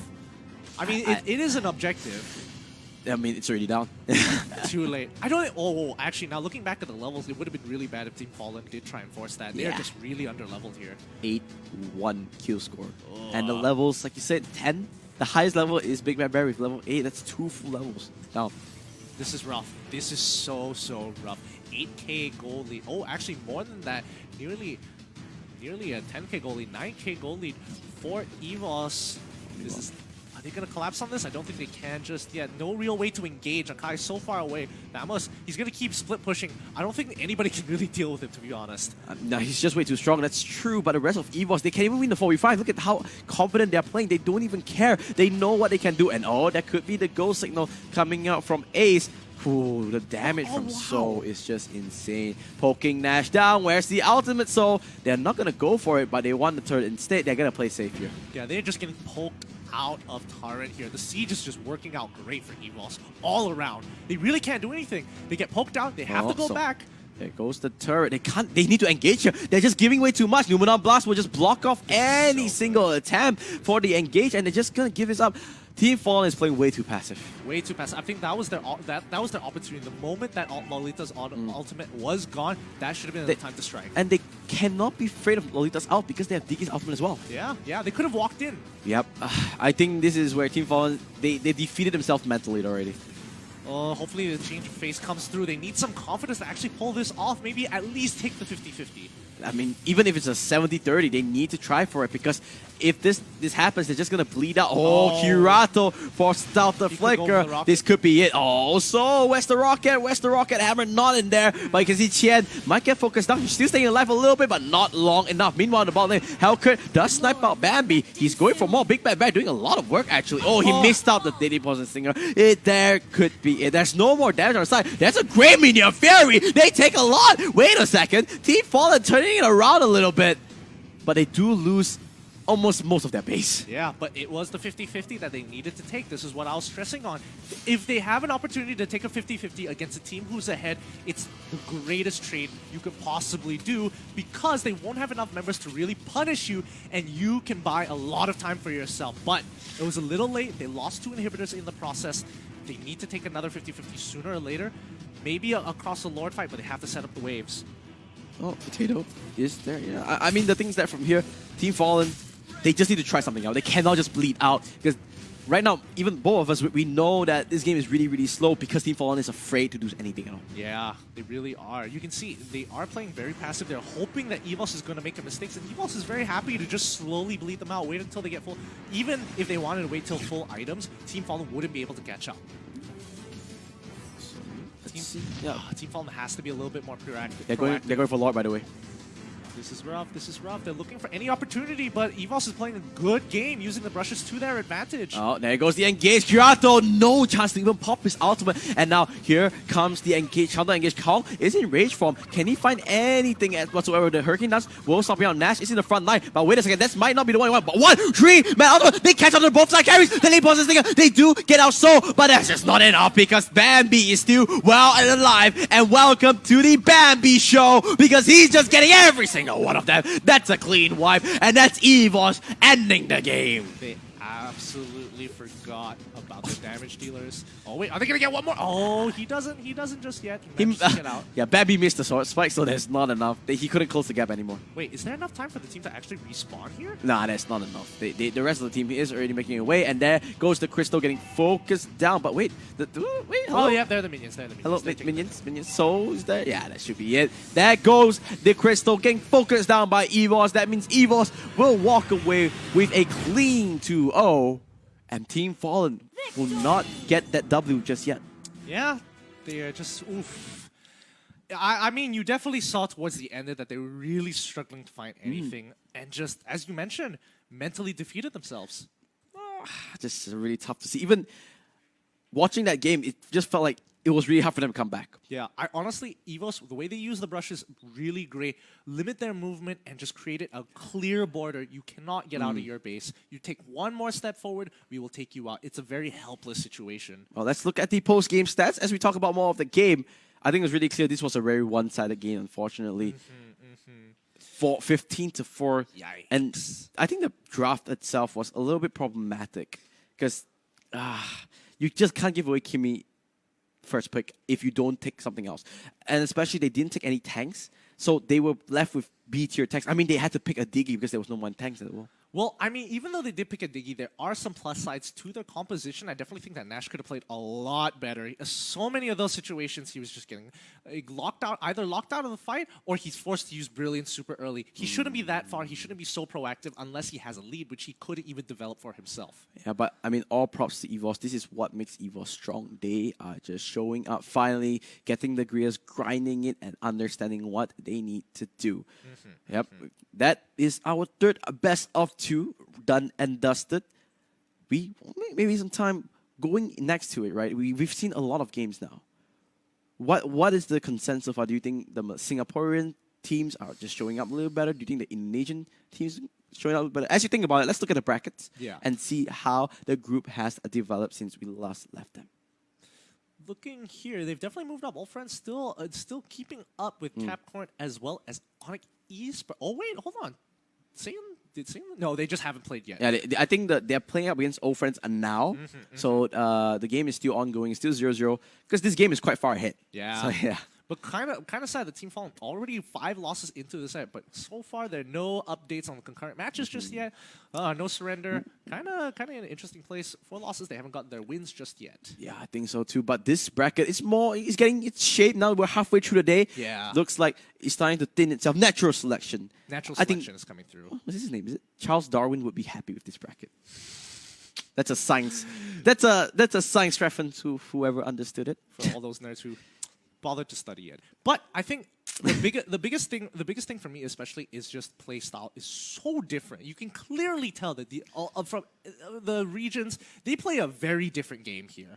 Each person has their own style, but when it comes down to it, especially when it was ONIC Esports against Evos Singapore, that was a very interesting game here, because a lot of the plays ONIC sets up a lot of their fights. So even if they do lose the fights, it's really hard to punish them. Yep, I think so too. But we'll have to talk about that later on, because we'll see. ONIC obviously is a much more well-groomed team. They're an MPL level team, so they're much better. Not really a fan of their names. I gotta put that out there. It's pretty hard to cast out when everyone has a Kage name on it. I personally love it. I personally love it. Not for me. We will go on a short break. With that being said, when we come back, we will, just to get a really quick fact there, guys, we will restart the stream. They will go in a pretty long break, maybe a 10-minute break. The next game that we'll be streaming will be Team SAIYAN against Capcom, so we'll get to see Malaysia going up against Indonesia, the classic rivalry, who will come out there. But like I said, we're going on a short break. My name is Matthew. His name is Fatal 5. This is the Strait Championship, brought to you by Global ROGS and supported by Moontun's E-Project, where esports is for everyone. Anything to say, Gideon, before we go on to the break? Nope, nothing more to say. Nothing else to say. With that, see you in a bit.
trik yang tepat menceriakan harimu. Ikuti uji coba premium 30 hari gratis. Itu mungkin akan menceriakan bulanmu. 30 hari musik tak terbatas, tanpa jeda, tanpa tagihan data, tanpa batasan lewati, tanpa jeda iklan. Ayo, ceriakan bulanmu. Ketuk spanduk sekarang.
I mean, Next ban. It's obvious. Wow. You're on red side. You don't have a choice. wow. I mean, there was a slight nerf to it. Slight. You know what? Amazing. You know what was the nerf? It was like his ultimate instead of the Your inst team like is banning. when he put on his Zaman Force, it was an insta snare. But now you need to wait for a second before the snare comes Oh through. my goodness! What an amazing. Is I can't get over it. Hey, But it's still a nerf. It's still a nerf. So It's something Muntun decent. did nerf it. They didn't listen to us. They Technically, tried. technically it did. They Okay, technically did. the other bands, Cho, Lunox on the side of blue side, Team Saiyan. Red side, it is Your the Harif team and the is Kimi. picking. Straight away, Grok getting locked in. I think you just cannot deny that Grok is still one of the strongest heroes in the game. The early game potential is just way too strong. Yeah, and you absolutely want to deny Hawkeye. His signature Yeah. champion. I mean, he just goes in and just starts wrecking people with such dominance that you just have to give him respect. I mean, you can see some blades coming in, the gushing coming locked in by Rocco and Kaya as well. Kaya. Yeah, I think this is really strong. You know, Kaya and Grok are the two sort of the S tier picks of heroes. You Oh, kind of need to absolutely. lock in one or the other. You don't want to give both over because it's just way too strong, right? Grok, early game potential. Kaya, Divine Judgment, the pick potential is way too high. So, solid picks coming out from both teams so far. Yeah, solid picks all around. Are you expecting to see Akai. Akai at certain points? Oh, I mean, Claude is still on the table. Claude is really, really important because he's still a hyper carry, and though he's not really the S tier pick anymore, Kimi sort of replaced him in that position. But he's still a really, really strong pick. But no Akai. team is Instead, it will be the Selena and the Claude. So Looks like double range Yeah, carries yeah. coming in. It looks like they're just going to bank in on the all in on the early game and still have a very strong mid game with the Claude. 2 late games, so they scale decently well. I just want to see how they play this out because a lot of team comps just refuse to go hyper aggressive when they have 2 really early game heroes, strong early game Yeah. heroes with the Selena and the Grok. Yeah, and Selena and Grok is just so insane, right? Level 2 Selena will have unlocked all her abilities. I want to see how No Surrender Esports use this hero and use the rotation. Grok Selena in particular. And now, just to remind everyone, this time it's a different reminder. Third ban is enabled. And that's the third ban. Your team It's going to be the is banned. carry. Interesting. And yep, Tomine the third carry. ban going on the Team SAIYAN. Let's see how they pull this off here. But I want to talk about the Martis here. You have some strong opinions on Martis these days, Your but team has it is changed picking. in this past coming weeks? I think Martis is always, it's sort of the always relevant hero, right? Because his kit is always strong, his reset is there. It might not be the best, might not be S tier. Now, I disagree with this archive pick. I'll touch on it a little bit later. Okay, But yeah. Martis is always relevant because his kit is always there, right? His mortal call is very flexible because you can sort of run away from CC. In his Astral Aura as well, you can just always stun people out. And the Decimate is strong. It's always It's good, but it's not great. There's Exactly. always better picks overall. I absolutely agree. Can we also clip this and put this side by side from the past 3 weeks ago and have that? All right, cool. Just putting that out there. But Okay, it okay. looks like, Going back. minus one into like- Leomore. Oh my god, this comp. Look at this comp. It's great. It's great. great. I like No Surrender's comp. Now, So good. the Your thing that I team touched is on why I don't like Archive, right? Archive does really well against one thing, which, I don't like this most. It's really pushing it. It's really.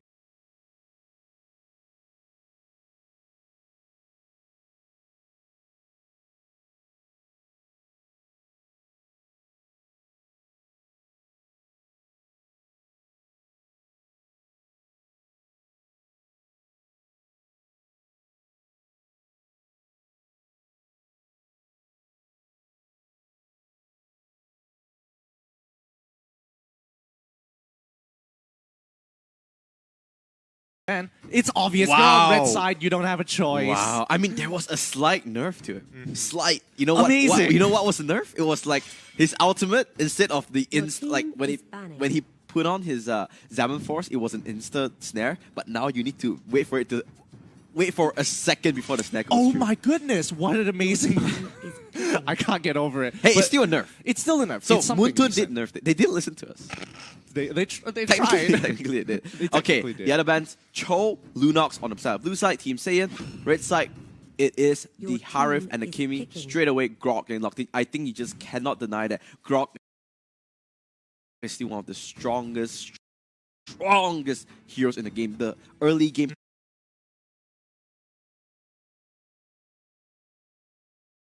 potential is just way too strong. Yeah, and you absolutely want to deny Hawkeye. His signature Yeah. champion. I mean, he just goes in and just starts wrecking people with such dominance that you just have to give him respect. I mean, you can see some blades coming in, the gushing coming locked in by Rocco and Kaya as well. Kaya. Yeah, I think this is really strong. You know, Kaya and Grok are the two sort of the S tier picks of heroes. You kind of need to absolutely. lock in one or the other. You don't want to give both over because it's just way too strong, right? Grok, early game potential. Kaya, Divine Judgment, the pick potential is way too high. So, solid picks coming out from both teams so far. Yeah, solid picks all around. Are you expecting to see Akai. Akai at certain points? Oh, I mean, Claude is still on But the Claude, table. Claude is really, really important because he's still a hyper carry, and though he's not really the S tier pick anymore, Kimi sort of replaced him in that position. But he's still a really, really strong pick. But no Archive. team is Instead, it picking. will be the Selena and the Claude. So Looks like double range Yeah, carries yeah. coming in. It looks like they're just going to bank in on the all in on the early game and still have a very strong mid game with the Claude. 2 late games, so they scale decently well. I just want to see how they play this out because a lot of team comps just refuse to go hyper aggressive when they have 2 really early game heroes, strong early game Yeah. heroes with the Selena and the Grok. Yeah, and Selena and Grok is just so insane, right? Level 2 Selena will have unlocked all her abilities. I want to see how No Surrender Esports use this hero and use the rotation. Grok Selena in particular. And now, just to remind everyone, this time is a different reminder. Third ban is enabled. And that's the third ban. Your team It's going to be is the banned. carry. Interesting. And yep, Kimi the and third carry. ban going on the Team SAIYAN. Let's see how they pull this off here. But I want to talk about the Martis here. You have some strong opinions on Martis these days, Your but team has it is changed picking. in this past coming weeks? I think Martis is always, it's sort of the always relevant hero, right? Because his kit is always strong, his reset is there. It might not be the best, might not be S tier. Now, I disagree with this archive pick. Your I'll touch on it a team little is bit later. picking. But Okay, yeah, yeah. Martis is always relevant because his kit is always there, right? His mortal call is very flexible because you can sort of run away from CC.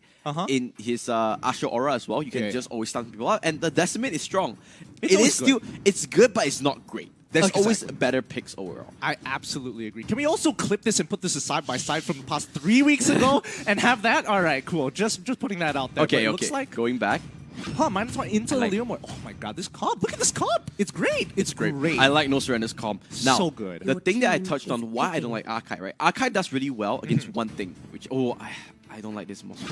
It's really pushing it. It's really pushing it. But It's, again, it's showing that, hey, we need a marksman. Let's just pick this up. Now, the reason why I don't like the Arkai pick here is because Arkai is effective against melee heroes, right? Yeah, because absolutely. if a melee comes in, like a Hellcat, bam, Arkai is your worst nightmare. Because you jump in, bam, you have a Hurricane Dance, you need to run away. But look at the comp of No Surrender.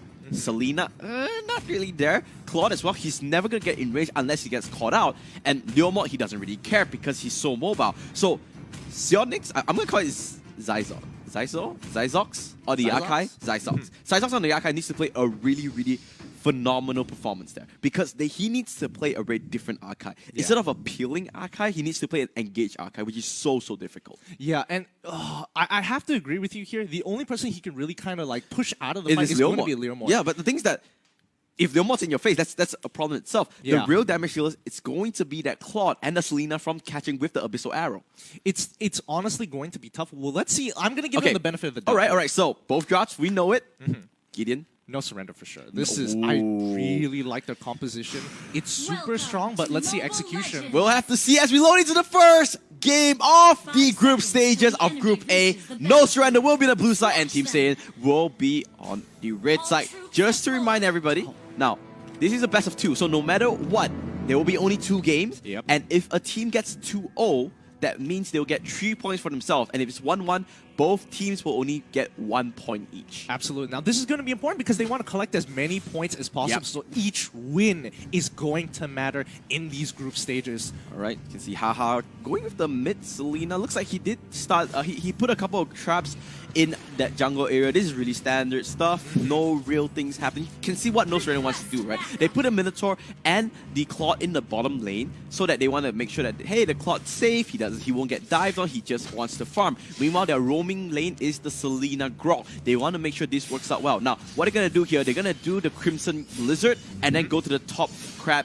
just like clockwork. Make sure they secure that as well. Yeah, absolutely. And There they you go. got to make sure River Crab, so important, gives so much gold as well, just to really accelerate your carries. Wow, here. this is really greedy from No Surrender. They're trying to go for a double crab pick, and yep, they understand it. Alright, good. It's way too greedy to do it. Normally, this doesn't really happen in in competitive games because you can only pressure one side of the map, right? Yeah, you only have so many members. I absolutely agree. But I think it's good to still put yourself in a position where it's like, if they don't decide to do anything, you can profit off of it. You're That's at true. no risk. Yeah, at least they tried it, but here comes the arrow. Not gonna land. Ooh, that's gonna Oh, work. Rocco is Oh, level boy. 4. He wants to dive onto Sumo, and he pops in Connoisseur. He does get first blood with the reset. Good play from Team SAIYAN. Meanwhile, arrow. Oh, quick fingers from Pate. That's pretty interesting to say the least. They should have known that. They should have known that he was going to hit level 4 already. The Kaya did just hit level 4 a little bit too late. Oh. But here comes Zyzox on the Martis, just lingering on bottom side, trying to find a way in. But at the moment, not really going to do much about it. SAIYAN already rushing to around a 600 goal lead, just basically the first split kind of difference there. Yeah, looks like a lot of members from No Surrender hasn't hit their level 4 yet. They're kind of just waiting until they receive it. Leomord just hit their Flicker level on the side 4. of Kaya. Looks like he wants to pull Selena, but there is no backup. Looks like a little bit of a miscommunication coming out from Zyzox was a little bit far away with that, but Abyssal Arrow does land. But look at that. It's going to be, oh wow, Hawkeye does pick up a kill together with the help of Rocco. They are playing, I mean, Team SAIYAN is playing the map a lot better here. No Surrender just aren't getting the calls as fast as Team SAIYAN, who are very eager to pull the But trigger whenever you they can. need to remember that all this is happening. Chai is still free farming the bottom lane. At least they have that failsafe Claude. But now, looks like they want to go for it. Will they get it? No! There goes a great attribute coming out from Rocco. They will get it, but Satra a little bit too late. You could see that Sumo tried for the steal with the power of nature, but it was just not in range. A good start here coming out from Team SAIYAN. Yeah, already with 2K ahead of the competition here. They're going to slowly play this out, and they're looking to break a tower. So they're going to the top side. They have what they need to lock somebody out in case they want to go for a dive, but now they've got support here with Grok and Selena, as well as Minotaur. I think that's a little too much. Can we just pull up the goal graph? Not the goal graph, the item graph really quickly? The items of the heroes. I just want to look at Claude's goal, right? He has 1.4k gold net worth. That's the second highest, and that's the main thing. If he keeps on farming like that, once he gets his items, and now this is exactly what SAIYAN needs to do. They need to pressure that Claude, and you can see Gushan making their way to the bottom lane. They do not want to let Chai get free farm. Yeah, I absolutely agree. That's really good decision making by the side Team Sane because they know that even if they play a good game, their fail-safe on the side of No Surrender is going to be hold up needs here. to be careful. He's actually does get he's it. smart. Wait. Oh, good ultimate. I think it stopped the damage coming from Selena. Yeah, that's really good. A really good cancellation here. But again, Claude still free farming on the bottom side here. I feel like No Surrender is overreacting with a lot of their plays, sending a little too many members across the map. Not really sure what happened there. Rocco has been playing really, really well in discussion. 2-0 and 100% Q participation so far. So you can see that his rotation has been pretty on point. Selena arrow will not land. And I can't help but think that No Surrender hasn't really used Grok to its full potential. Yeah, absolutely. I mean, after the first death early into the first 2 minutes of the game, I think that kind of slowed him down in terms of how much he can catalyze the game. But well, let's see. Let's see. At this point, he's looking to make the plays. I don't think it's going to be as easy with Team Sane, who are really constantly rotating around the map, making sure that Grok isn't as effective. 3,000 goal lead. Here goes the Blizzard arrow. Will land the Hawkeye. Oh, but I can see now. You know, the difference on the side of No Surrender and Team Sane is that the early game pressure, right? Yeah. You can see No Surrender, they're playing so safe. But the thing is that they have such a strong early game comp that they're not utilizing it. And Rocco is actually committing. I'm not really sure why Satra didn't just commit the ultimate. They would be in a really good position. Sumo does land it. Oh, Chai gets caught out. And here comes the archive. No! But here comes the position. They want to dive on the Chinese. If we can, he goes down just like that. The wild charge will not land onto anyone. And here comes the rest of Team Saiyan. They get 2. They want even more. The Grok will not be able to do anything whatsoever. They will go down again. No Surrender. Losing the team fight. Losing the turret. And they're going to lose the turtle as well. Not going to lie, that was looking pretty good for No Surrender here. But I honestly think they should have backed off the moment Mindtoy did get his ult off. Yep. He did cancel Akai's Hurricane. That was so good because Claude was locked out of the fight. Not really sure what happened there, but Selena did actually get the kill on the side of Paid. I'm guessing he just stepped on the trap and he just died off. That's like the most unfortunate thing that happened. I mean, it's a once in a while thing. It's a once in a while thing. Going back to, let's do a sit rep of the situation. 6 minutes in already. 6,000 gold. Yeah, that's huge, but it's not irredeemable for the side of No Surrender. Here comes Syzox. He needs to be careful. This could be something for No Surrender. Arrow will it land? Oh, side steps comes in. Really, really nice by Syzox here. I mean, this is exactly what you're talking about. His ability using the Mortal Coil to actually get out a lot of these situations. He creates so much distance that it becomes difficult to lock him out. I think the Guardian's barrier should have came out a little bit earlier, but again, he wanted to make sure he completely locked him out, waiting for the full combination of the Mortal Coil. Now, the person that you need to look out for is Rocco here. He's 3-0 and 3. He's level 9. He's 2 full levels ahead of the highest level member in No Surrender. Okay. No Surrender is all about catching up now, and they need to be careful. Oh, Rocco going for the dive. You can see he does pop the incontinence. He needs to be careful, taking a little bit too many turret shots for my liking. He does manage to walk away. Now, the rest of No Surrender coming down to this bottom side. But looks like Rocco is just going to recall and go back home. I think he's testing his limits here. He just wants to see how much damage he can put onto Chai first. Because essentially, if he did one-shot him, they would have taken the tower with no issues whatsoever. But now that he knows, okay, I can't one-shot him just yet. I only can chunk him 1/3 of his HP. I'm going to wait until my next item spike before we fully commit to one of these plays. Right, let's look at the items again. Just a sit rep on what Chai has already with the Demon Hunter shot. He's going, he's going for the Berserker Sphere. He's not going for the Golden Staff build. Okay. Pretty interesting. I think he knows that he has to go straight for the late game here, so he really is going for a very greedy build. But is it going to be too late? I mean, he just has to bank on it because his team is so far behind. You can see the rest of the team fleeting time. Holy crystal. Wow, Rocco is just so aggressive. That's a really greedy build. So greedy. So greedy. But let's look on the bottom side here. It looks like they want to play here and try and break this side, pulling pressure away from the top side of the map. I mean, they're pretty happy with how Modest is taking care of himself up top side and pulling a lot of pressure as well. Selena might get caught out. No, Rocco's the one getting caught out. He needs to walk away. Incandescent does come in. There goes the flicker by the Leomor. Can he find it? No! He manages to dodge away. The barrier is there. The Aegis wouldn't give them enough. And now Leomor needs to run tail. He's trying to walk away, but here comes the rest of the team. Team Saiyan says, no, you will not escape. And they will get the kill onto Leomor. Now, will this signal at least a turtle? I think so. I think they can guarantee a turtle for themselves with no issues whatsoever. Martis super happy about this. They pulled so much pressure away from him. He picks up a tower on top of having turtles for themselves. So, all around, great play by Team Saiyan, really benefiting off of this situation. Oh, but here is Haha, nice get caught out. The Decimate straight into the Selena and gets the reset and even gets the kill. Looks like they're not done though. Team Saiyan, they want more. Does tech the blender. But Hawkeye not going to use the 1,000-pounder just yet. Just going to let them through because Team SAIYAN has everything going for them. And now here comes the engage. Hawkeye comes in with the Hurricane Dance, but he's just trying to zone them out. They just won the turret. That's a really good play coming from Hawkeye, understanding that they just won the objective. Yeah, and I mean, for No Surrender, if they really want to come back into this game at this point, oh no! Oh no! Oh, he missed it, Rocco! No! Can he get it? He does get outplayed. He missed the change, he missed the combo, but now they need to be careful. Leomor just gets stunned up. Hook, line, and sinker. Rocco just baited him in and just went for the kill.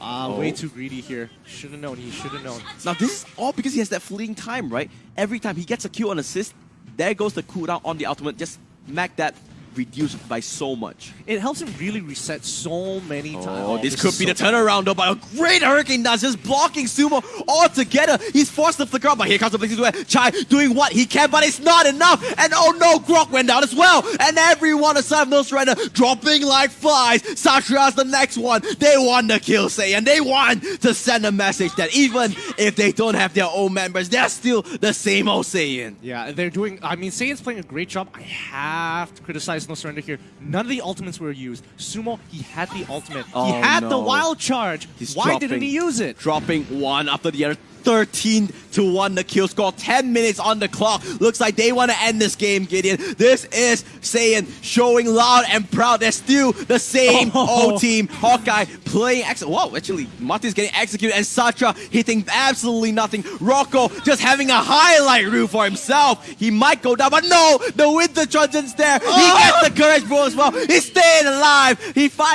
won't even get the kill. A triple kill. The last turret shot even survives. He's just staying alive and feeling good. Team SAIYAN just dropping one kill in this first game, and they will walk away with a game in their hands. Really good game by Team SAIYAN here. Wow, that's a strong performance. Crazy. That's a really, really good game. I didn't expect it. Honestly, did you think it? Well, I thought it was going to be a much closer affair. I definitely think, but you have to kind of give it the same for playing well. But yeah, it's kind of No Surrender. It just felt like they missed a lot of opportunities. They didn't do anything that they could. The Grok just didn't really pressure them in the early game. I just feel like they're kind of intimidated with a lot of these players. Yeah, let's look at the end game stats before we talk a little bit more about the whole game. At least getting a little bit more in-depth understanding of how everyone is.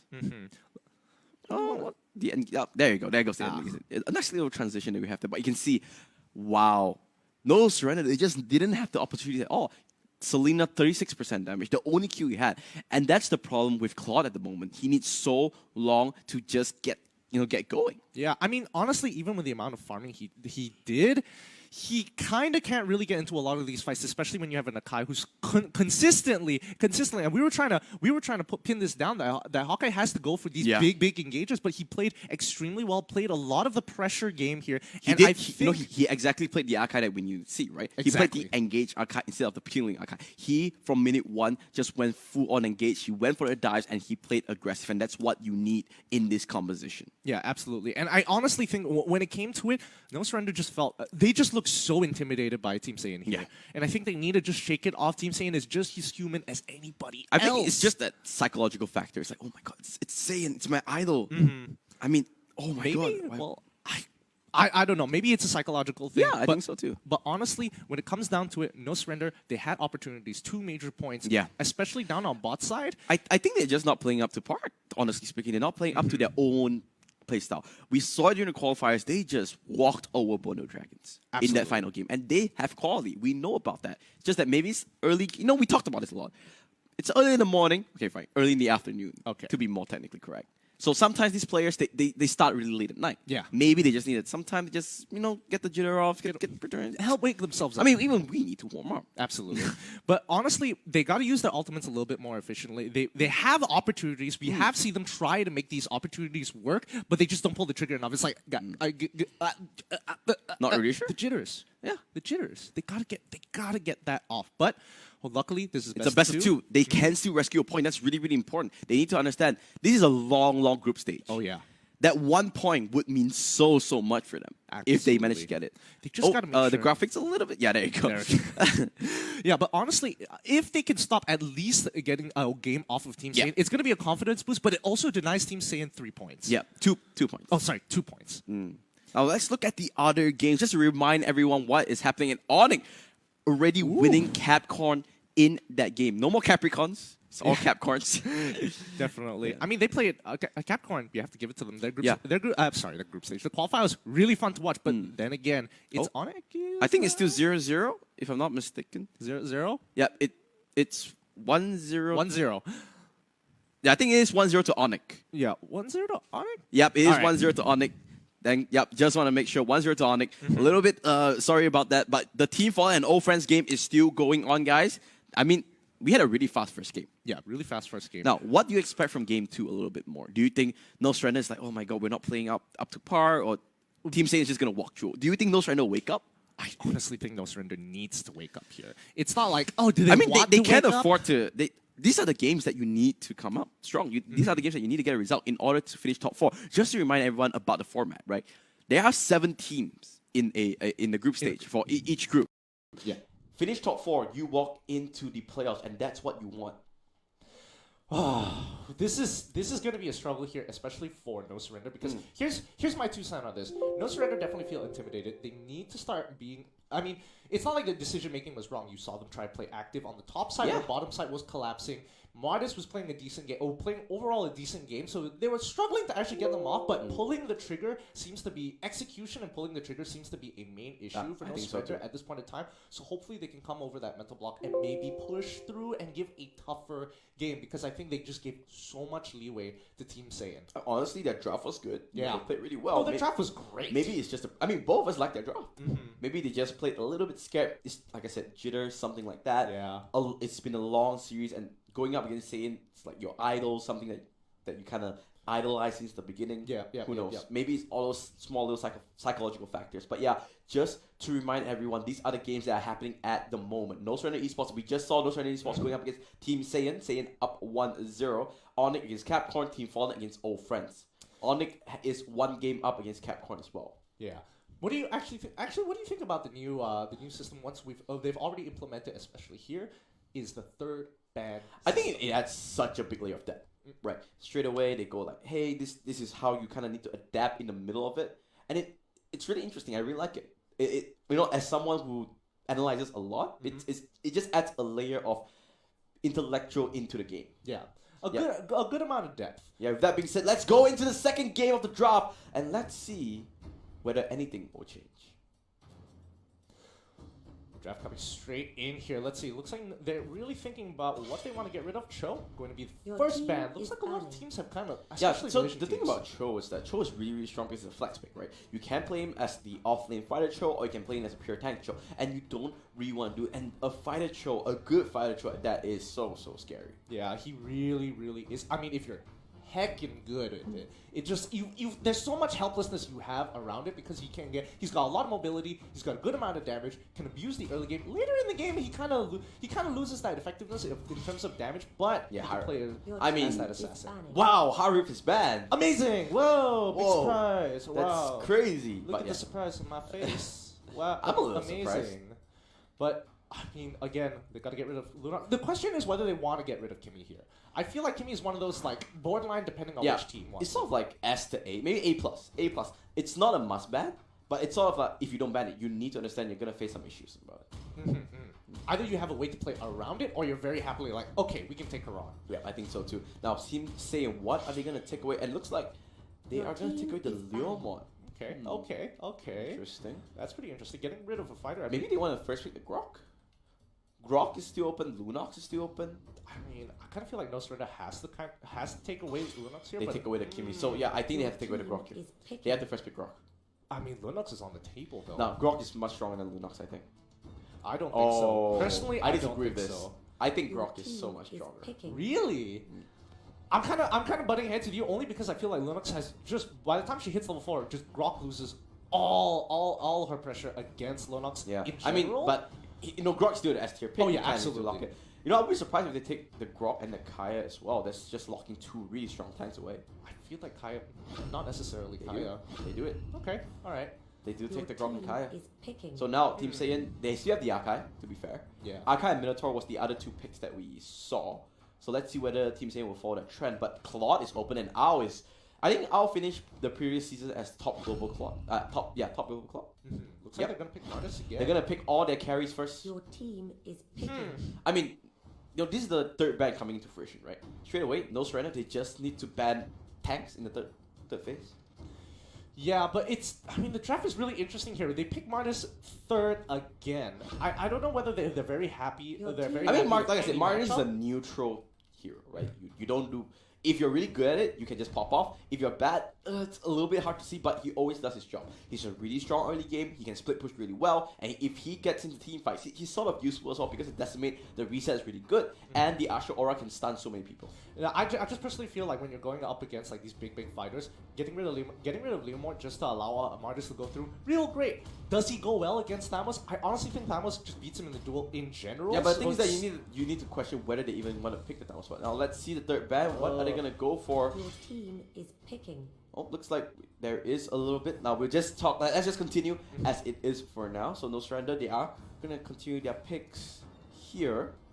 Let's see what they want to go for. Haha. Do you think he'll pick up Selena again? But knowing the Gushin is already there, so Yeah, I don't think so. It'd be a little bit too greedy, and it kind of breaks up the composition in terms of how they want to deal with damage. and that's the Thamos that you talked Your about. Yeah, team because I is think honestly, picking. Thamos in a duel against Martis, Thamos will come up on top. He just needs to get level 2.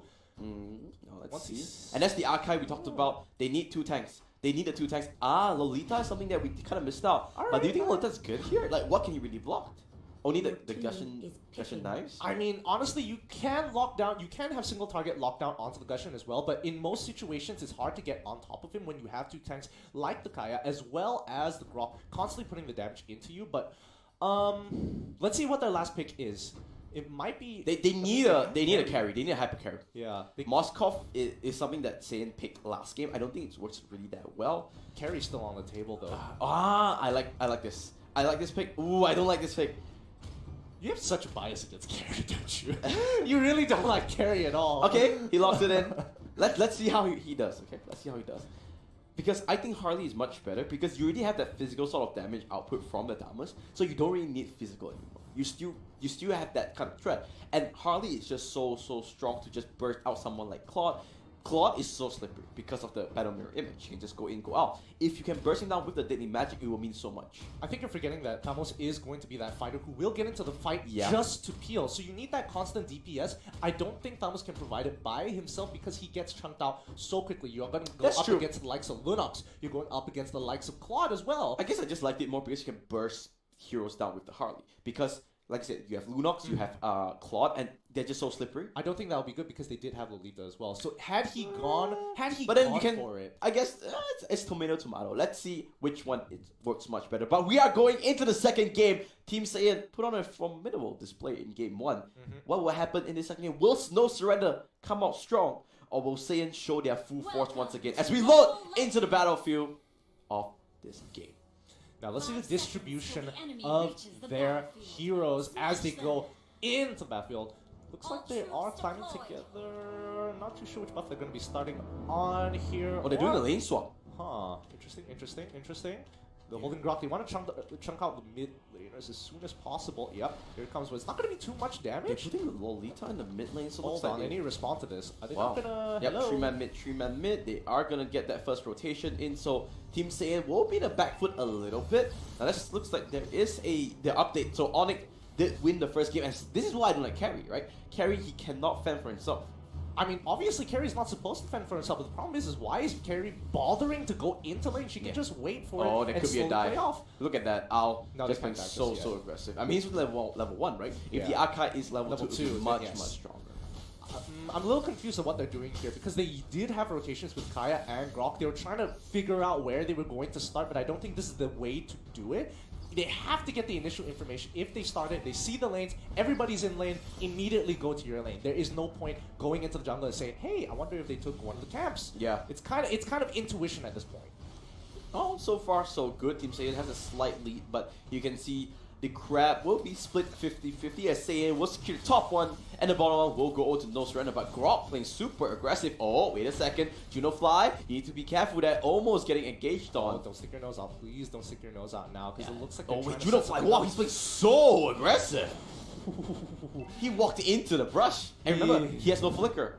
He's got to be super Oh, careful. but here comes Haha. There's not a level 4 yet. He doesn't have the light ultimate. The brilliance is not available, and that's why he'll go down. Haha saying that, hey, I can play Gushing as well. Meanwhile, though, in the top lane, there's another kill. Hawkeye went a little bit too deep, and they went down. No surrender, just rushing into 2 kills. Now, I think Team Saiyans getting a little bit cocky here, especially they're not giving him respect, taking a more aggressive path, but no surrender. It looks like they've gotten their jitters out. Yeah, they know what that's to what do. we talked about, right? Jitters off, we need to warm up, and they warmed up here as well. This will be the first crab going over, sorry, the first turtle. I always mix up those 2 sea critters. Turtle and crab. Turtle and crab? I mean, they both have shells, but man. I mean, there was one time I was playing, they're like, hey, let's go get turtle. I was talking about crabs, like, oh, I'm sorry. And our whole team just lost because of me. And meanwhile, looks like there's going to be another engage. Brilliance does get popped once again, but they're just going to walk away for now. No surrender doing a very, very good job. They've punished Team Saiyan time Oh, and time again. he needs to be Oh, careful. no. He's just waiting here, Juno Fly, but a little bit too late. But the rest of No Surrender coming in hard. But there goes a really good Petrify, and they will not be able to get the kill. And Ow now wants to turn around. Ooh, No Surrender feeling a little bit too antsy there. Excuse me, what was going on here? I mean, the moment you see Akai, you have to think, hey, he may be level 3, but he forgot about the Petrify. The one factor that makes such a big difference. No Surrender on this Tamos is just bullying everyone. And you talked about this, right? Yep, Tamos just beat Martis straight up. And you can see can't do anything. he's like, hey guys, he marked it down. This guy's a little bit of a problem for me. He is signaling. Wait, we see some rotations coming from the rest of the team. They here. just want to secure the crab. I mean, they gotta be very careful from the side of Team Saiyan because they need to get a couple of items first and wait till the mid game, and that's when they can really start to pop off. I mean, it's the same thing. Claude, you need 2 items, maybe even 3 before you go. And Sumo, well, he actually cancelled the Power of Nature. Maybe he just wants to run away. Does charge it up once again, but the rest of the team comes in. AB needs to be careful. There goes the Sword Shadow Blade Sword as well. That's gonna be a kill straight away. The Assassin comes in, but now the rest of Team Saiyan will come in. They will lose Sumo here. It's a 1-for-1 exchange. But honestly speaking, oh, here comes the Numenor Blast and Rex, haha, into the face. There's no escape whatsoever. He can try to run, but he cannot hide for long. They are going for more. Here comes the Lolita. This is really good play counter for Rocco. The Duckening comes in as well, but no, that's not in range, but they don't care. They're going to the end, so the Hawkeye's gonna walk away as well. Team Saiyan biting back. You can see just the experience coming out from Team Saiyan. They know they could run him down. They knew he didn't have the reconnaissance. They knew he had no way of escape, so they kept on pushing forward. Well done, Team Saiyan, as you're coming back into this game, closing the gold gap a little bit faster. It's all about Claude. I always look at, whenever there's a Claude, I always look at Claude in the game. Want to see his item progression. He has almost completed his Demon Hunter shot. 2.3k. He's around, I think, 500 gold away. And whenever you hit it around the 5-minute mark, that means you're having a really good game. Yeah.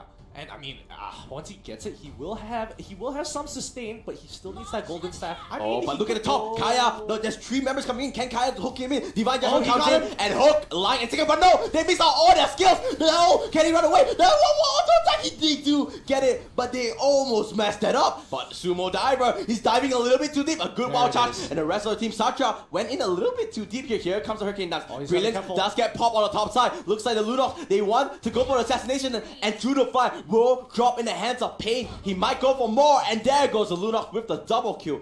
They didn't need to do that. Sumo Diver, he was already out and clean. Satra went too deep, and he got caught out, causing his team to just lose a couple of members there. Junofly made the mistake of using the Phantom Step forward instead of getting out. He didn't notice that Lunox was still in the Brilliance and moving towards her. The moment she was out, pops the Darkness, and you are just gone here. But I think you gotta congratulate Sumo for actually getting out. Now finally using Demon Hunter shot, Lightning Trunch. I'm sorry to cut you off there, because that's a really big hole. But meanwhile, the bottom lane, what is that? He's dead. He played that so well. Had him under tower, he knew his amount of damage. Kills him instantly. I think the passive prop. So every time you use the first spell, which is Shadow Blade, Slithering Slide. I've always had problems pronouncing that word. You proc your passive, which is that scorches the earth.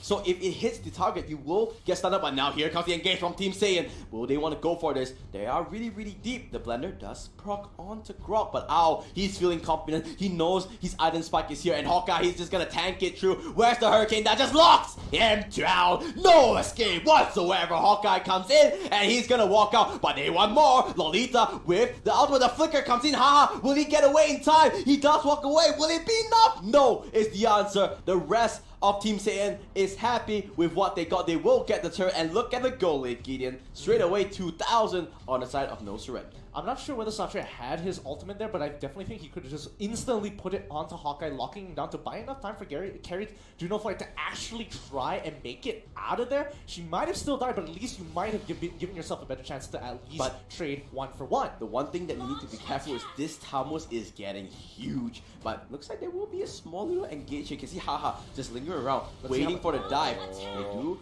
go on to Tamos. Tamos does have his ultimate available. Where's the wild charge? Come on, go for it! And there goes Pain. He needs to be careful. He doesn't have the, but he manages to stay alive a little bit longer. Numina Block will not land. The Decimate will kill him off. Meanwhile, they do go to the mid lane. They do take off Gushin. I'm not really sure what happened there. Satra, he wants to try and catch Ao, but he doesn't tag him out with the Ring of Order, so no slow applied.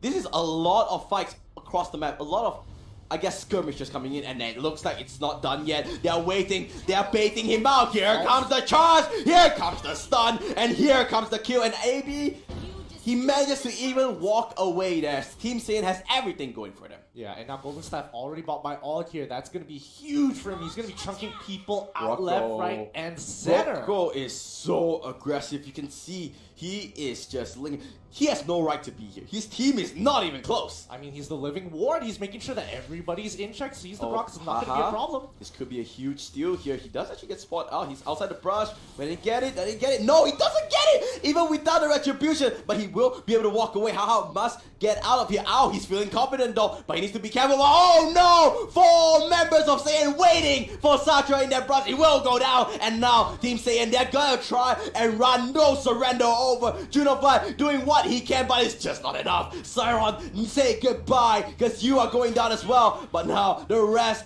of Team SAIYAN just onslaught in, walking in with the advancement. Here comes the flicker, here comes the brilliance. They want more pain. He gets the darkening. 1-2 hit, but he forces Junofly all the way back into the base. And to rub insult to he's not gonna get away from this, right? No, he knows he's dead. He knows he's dead. But you can see the pure dominance from Team SAIYAN coming in here. Yeah, they really want to play fast into this game. They're looking to close that up as soon as possible, but not just aggression, it's really to accelerate it so quickly that No Surrender doesn't have a chance to really come back. I mean, No Surrender started off this game so well, but I can see Team SAIYAN is starting to hit their stride and starting to look really good. I think that just the tempo of Team SAIYAN is so difficult to catch up if you're No Surrender, because every single time you're thinking, okay, what's my next move? Oh no, they're already onto us. You don't have enough time to really think about the next play. Oh, Rocco might come in here. He's so confident on his leader. Yeah, you can see Midas are already, and also Lunat's rotating to the mid side here, trying to keep control over the lanes. But I think No Surrender are a little pushed out here. They're trying to defend each of their tier 2s. Still Sumo left up. Nah. There goes. Oh, there's no escape for this Grog. He's just gonna go down, and they might even want more. Here comes Haha. Will he get caught out? He needs to be careful. He's trying to light a fire. The thing duet comes in from Ao. He's doing so much damage, just decimating the Hellfire of No Surrender. He won't go down, and everyone's just dropping like flies, one after the other. That's a team war for Team SAIYAN and No Surrender. They might stay true to their name, but Team SAIYAN will force them down. Oof, this is just a rough game for No Surrender here. Just the speed and tempo played by Team SAIYAN is just unbelievably fast. They can't catch up, they can't keep pace, and that's going to be a 2-0 for Team SAIYAN. No Surrender. So looks like Team SAIYAN will be walking on with 3 points. Just a really quick update before we talk about more of this game. Capcom won game 2, so that's a 1-1. ONIC and Capcom showing that they can go toe-to-toe, mano to imano. That's pretty interesting. If that makes sense. Yeah. But that's really interesting because Capcom, amateur team, they're not an amateur team. They're an MPL level team. MPL level team against ONIC. I mean, ONIC finished 2nd place in the MPL Indonesia regular season. They didn't win it, unfortunately. In the playoff, fell a little bit short, but they are still a really strong team. Now, let's look at the end game stats. Let's talk about this game before we go on to the other games and see. Wow. Okay, fine. The stats look really bad, but in the early game, it was No Surrender who was dictating the pace. But once again, I have to criticize Sumo Dairo on that Grok. He was a little bit caught out of position. His wild charges wasn't really on point, unfortunately. And Ao, you know, he's top global Grok for top global Claude for a reason. Absolutely. Let's actually look at the EXP chart. That would probably give us a better example. Yeah, the EXP chart really quickly. Let's see. You can see the graph, and there you go. Yeah. I mean, it was actually, honestly speaking, it was always going on the hand of Team Team SAIYAN. Yeah, but at least you can see from the previous See the game. goal graph would say a little bit more. That's interesting. That's actually really interesting. No, it's flipped. It's flipped. Yeah, it's because Team SAIYAN is on the blue side. Yeah. So you can see No Surrender had the goal lead for a majority of the game, but it was just that a couple of team fights went over, and then Team SAIYAN got the swing. Yeah, but I mean, again, No Surrender played a really good early game. The mid game was just a little too difficult. One mistake. I think it's all that's Rock. fine. Honestly, it was Rocco. Rocco's Lolita was very decisive, and I think it was that bottom lane dive, if you remember. The Yep. bottom lane dive just enabled Rocco so much. Yeah, I honestly think that once the first mistake was made, Team SAIYAN just capitalized on it so quickly, speeding up the game so fast that even personally for me, if I was No Surrender, it's hard to set up your next move, especially since SAIYAN is already pushed But you to a you corner. want to be that guy who does these things because you have the grok. You need to play early game. Whew.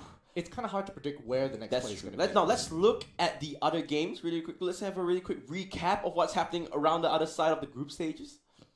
See, so what we know so far is that Capcom and ONIC, they finished 1-1. Team Fallen over, looks like the game 1 is still ongoing. Wow, that's a pretty long game one. It's a really long game.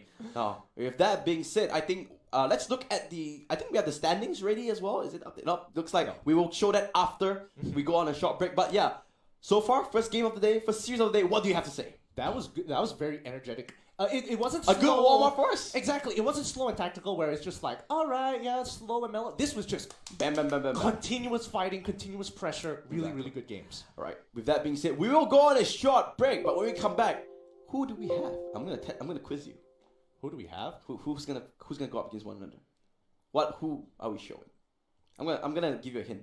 It's a Singaporean team going up against an Indonesian team.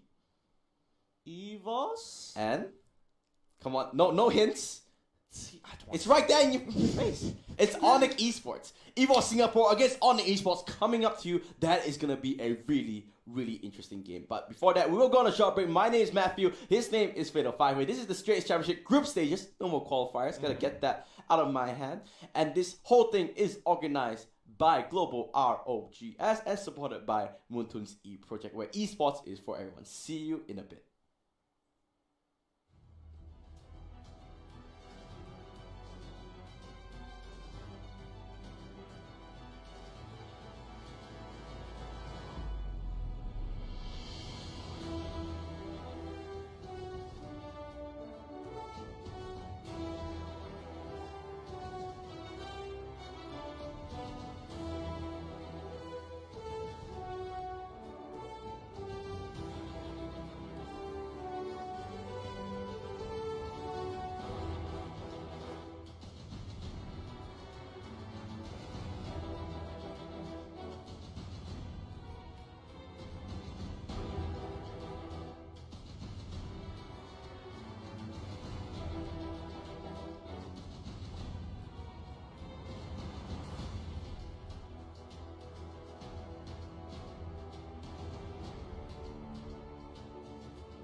right, welcome back, everybody. This is the Strait Championship group stages, the one we've been prefacing all this time after the qualifiers.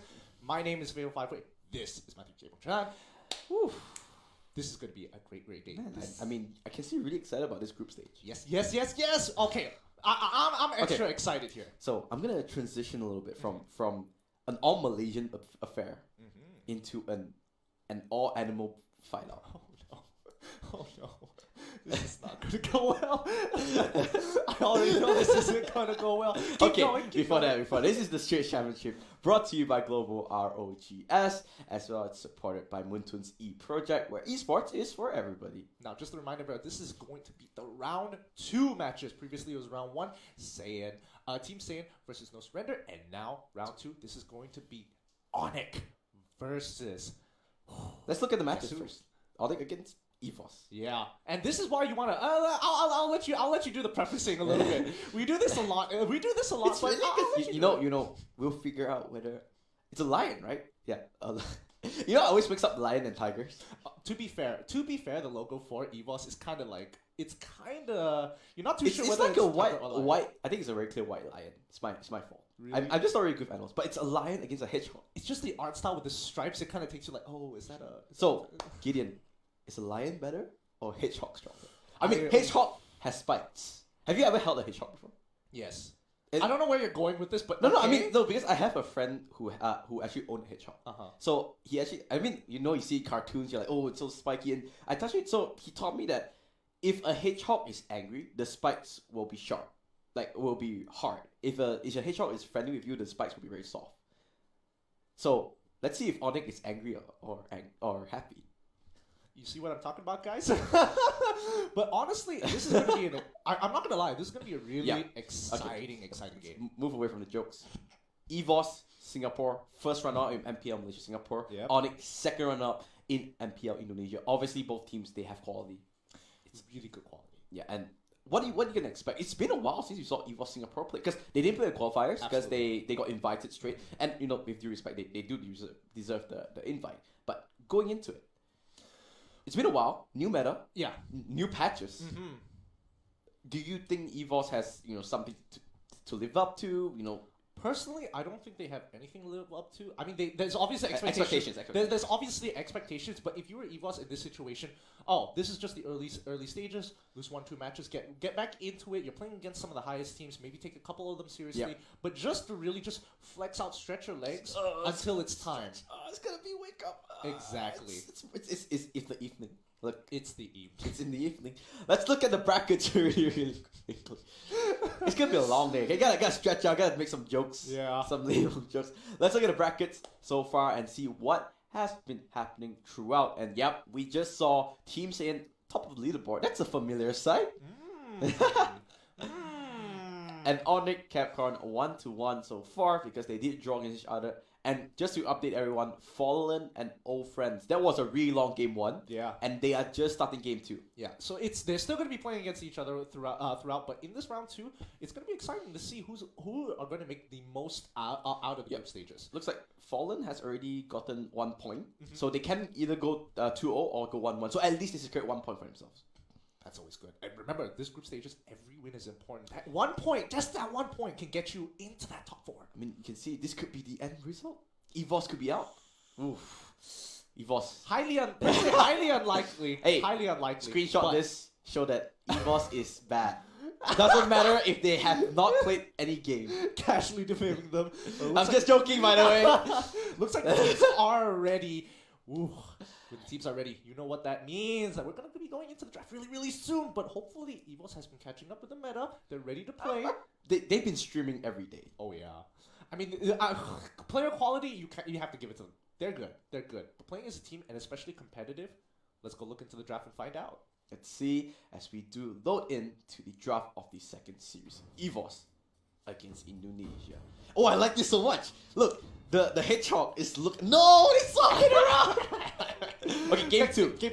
But it looks so cool, right? Like both the animals. It's the right direction. You know, this would be quite funny if someone just clipped this and like PETA. My goodness, no. There is some animal of Don't this. bring PETA into this. You know that they'll do it. I guarantee someone's gonna do it. All right. Let's go back. Cho Chokimi, banned out. Jimmy is going to be banned out here. Now, I think it's going to be relatively the same. Maybe Lonox, maybe... sorry, I was going to say Kimi again. It's already banned out. Maybe Lonox, maybe Leo Mord. Dude, I think this is... Look Your at Onyx's team name. is banning. I'm not sure. Do you watch... I think you watch Naruto, right?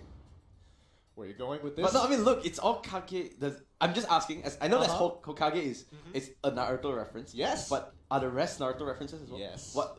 Can you please educate me? I don't understand. Okay, so basically there's a whole bunch of different like different tribes and clans and villages. Villages, that's the word I was looking for. Okay. Villages, they all have their leader. That's the name of all the leaders. Oh, Hidden Leaf is Hokage. You know the thing is that when you have a team of full leaders, it doesn't really work out that well sometimes. Except in Naruto, where they all came together and defeated. You know what? Never mind. I'm not gonna go too deep into that. Makes me look like a complete nerd. That's an anime. That's not realistic. Let's go back to the draft. Cho, Kaya getting banned out from Evos side. Kimi and Harif getting banned out from ONIC side. And now, you can see the difference here. They lock in the Grok instead, where the last time around, Lunox was the point of contestant. Yeah, I think they're ready to actually deal with it. They didn't go straight for the quad for the side of ONIC, but they do prioritize having those tier. Straight away into Lolita. Interesting. Not Lolita is a natural counter to Lunox, remember? Ah, yes, with the shield. That shield's great. But again, locking in the Akai as well, very early on. It's going to be strong. Leomort is super consistent. Like, no matter what it is, he does his job well. There is a counter to it because Atamos... I mean, that's a very clear counter, but... You know, it's not as easy as, you can just counter it out. There is still ways to play around it because Leomort's a really strong team fighter, whereas Tamos lacks in that kind of sense. Exactly, and it definitely helps when Leomort, he clears the ways. He doesn't really want to face Thanos head on until team fights where he can actually clean up, and I think that's where he really starts to shine here. But ONIC, they're going to get their last pick on their side. Let's see what they're going to go for. Hellkurt super early Your on. team Alright, is banning. they're pretty confident here. What do you think about Hellkurt over the Claude? Because I know ONIC, they do have Claude players. It just shows how far Claude has fallen down. I don't know. Your I think team is banning. you have to make a decision whether you're able to deal with the Claude naturally, as in you know how to deal with it. You know when you can actually collapse on him and play around him. Oh wow! And also Minotaur here. You know those 3 bans on the side of ONIC, all targeted to Bambi. That's true. That's true. Yeah, absolutely. No, I'm laughing because it's absolutely true. This is going to be a very interesting game here. Okay, if you're ONIC here, what do you pick? If you're ONIC, there's no more tanks, right? I think you kind of have. Kaya's been taken out as well. It's tough, but again, you have to lock in your tank. You cannot give it up. Your team is picking. I feel like that's a tank. Agreed, but it's not exactly the top tier tank that you're looking for. But man, this is super rough for them. They didn't lock in. They didn't lock in the early. I think personally, that's why I'm so surprised with the Hellkurt pick. With the Hellkurt pick so early on, because when you have it, you don't exactly have too many options, especially when the third bans are coming through. So you needed to lock in your tank there. Could it be a drafting mistake? I'm not too sure. Yeah, I mean the thing is that you didn't really need that Hellkurt in that rotation. Yeah, you could straight always away. Because if let's say they ban out the Hellkurt, which is highly unlikely already, you can pick up the Claude. But then you're forced into a T-Girl situation now. So, let's see how this pick works. I've seen it times. Really racking I've it up seen here. it in a handful of times. So let's see whether it works out. I could just see the database going. I'm trying to figure which out, game? Where have I ever seen this? Yeah. But there's an update, Gideon. Team Fallen against old friends. It is a 1-1 now. 1-1. That's going to be important for them because they need every win that they can get. But so far, only Team SAIYAN was able to rack up a clean sweep of 2 games. But let's talk about this game, Evos versus ONIC. Which draft do you like? I think because I don't know how Tigreal really works in team fights, maybe ONIC knows something that that we don't know. That's why they're so confidently picking it up.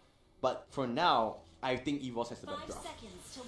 Evos has the better draft. I feel like Evos' draft is a little bit more traditional. I do think ONIC has its pro points here as well. You got to keep your eyes on Tsuchikage here because he's going to be looking to make these plays, and that's what you have.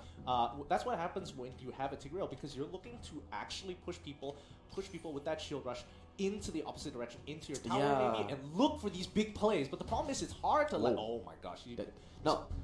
Just bounce off that point, right? I think that Tigreal, the problem is that you need the team to just fly in your circle. you need them to kind of just wait there.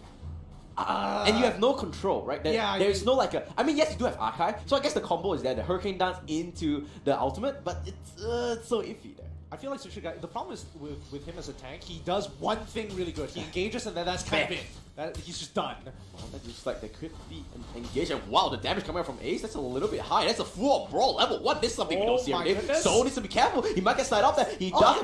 The flicker comes in. Mikugoze does go down. And oh, wait a second. Evos, what's happening here? You look a little bit lost. This is not your jungle, sir.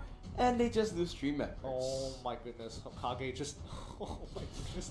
He got all 4 of them with his second ability. That was ridiculous. That's just a very efficient... It comes down to efficiency of using your spells. He just landed all his abilities on 4 people. Whoa, Can't do wait. anything.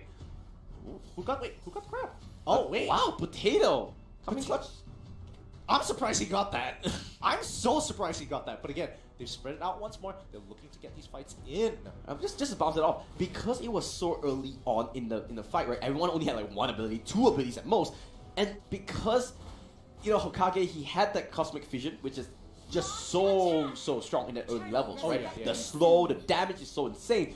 I think that single-handedly won the team fight. Obviously, there were other factors, the Daily Poisonous Stinger as well, but really, really strong. You can see the strength of Tigro and also the Harley flank coming in. Yeah, they gotta be very careful in these tight corners here, but it looks like Evos is trying to make the play, takes the camp away, brings Grok up to level 4. Do they want to make something happen here? It's tough because, as you can see, both Sol and JPL, both at level 2. I think that's what you kind of need to do. This is one thing I like from Evos, that even though they lost the fight, they're still using that really, really strong Grok, going for the invades. Yes, they're behind in goal, but they're not afraid. Keep your eyes here, because Grok is coming in from the backside. He has something to happen. He has the ultimate as well, but it looks like they're just gonna back off from here. I'm not really sure why. And here comes Tigo going with the shoe rush, but it's not enough. Here comes the charge coming in. The counter engage might be there. Punish, no punish. There's not gonna be punish. You can see the respect for both teams. Yeah, definitely.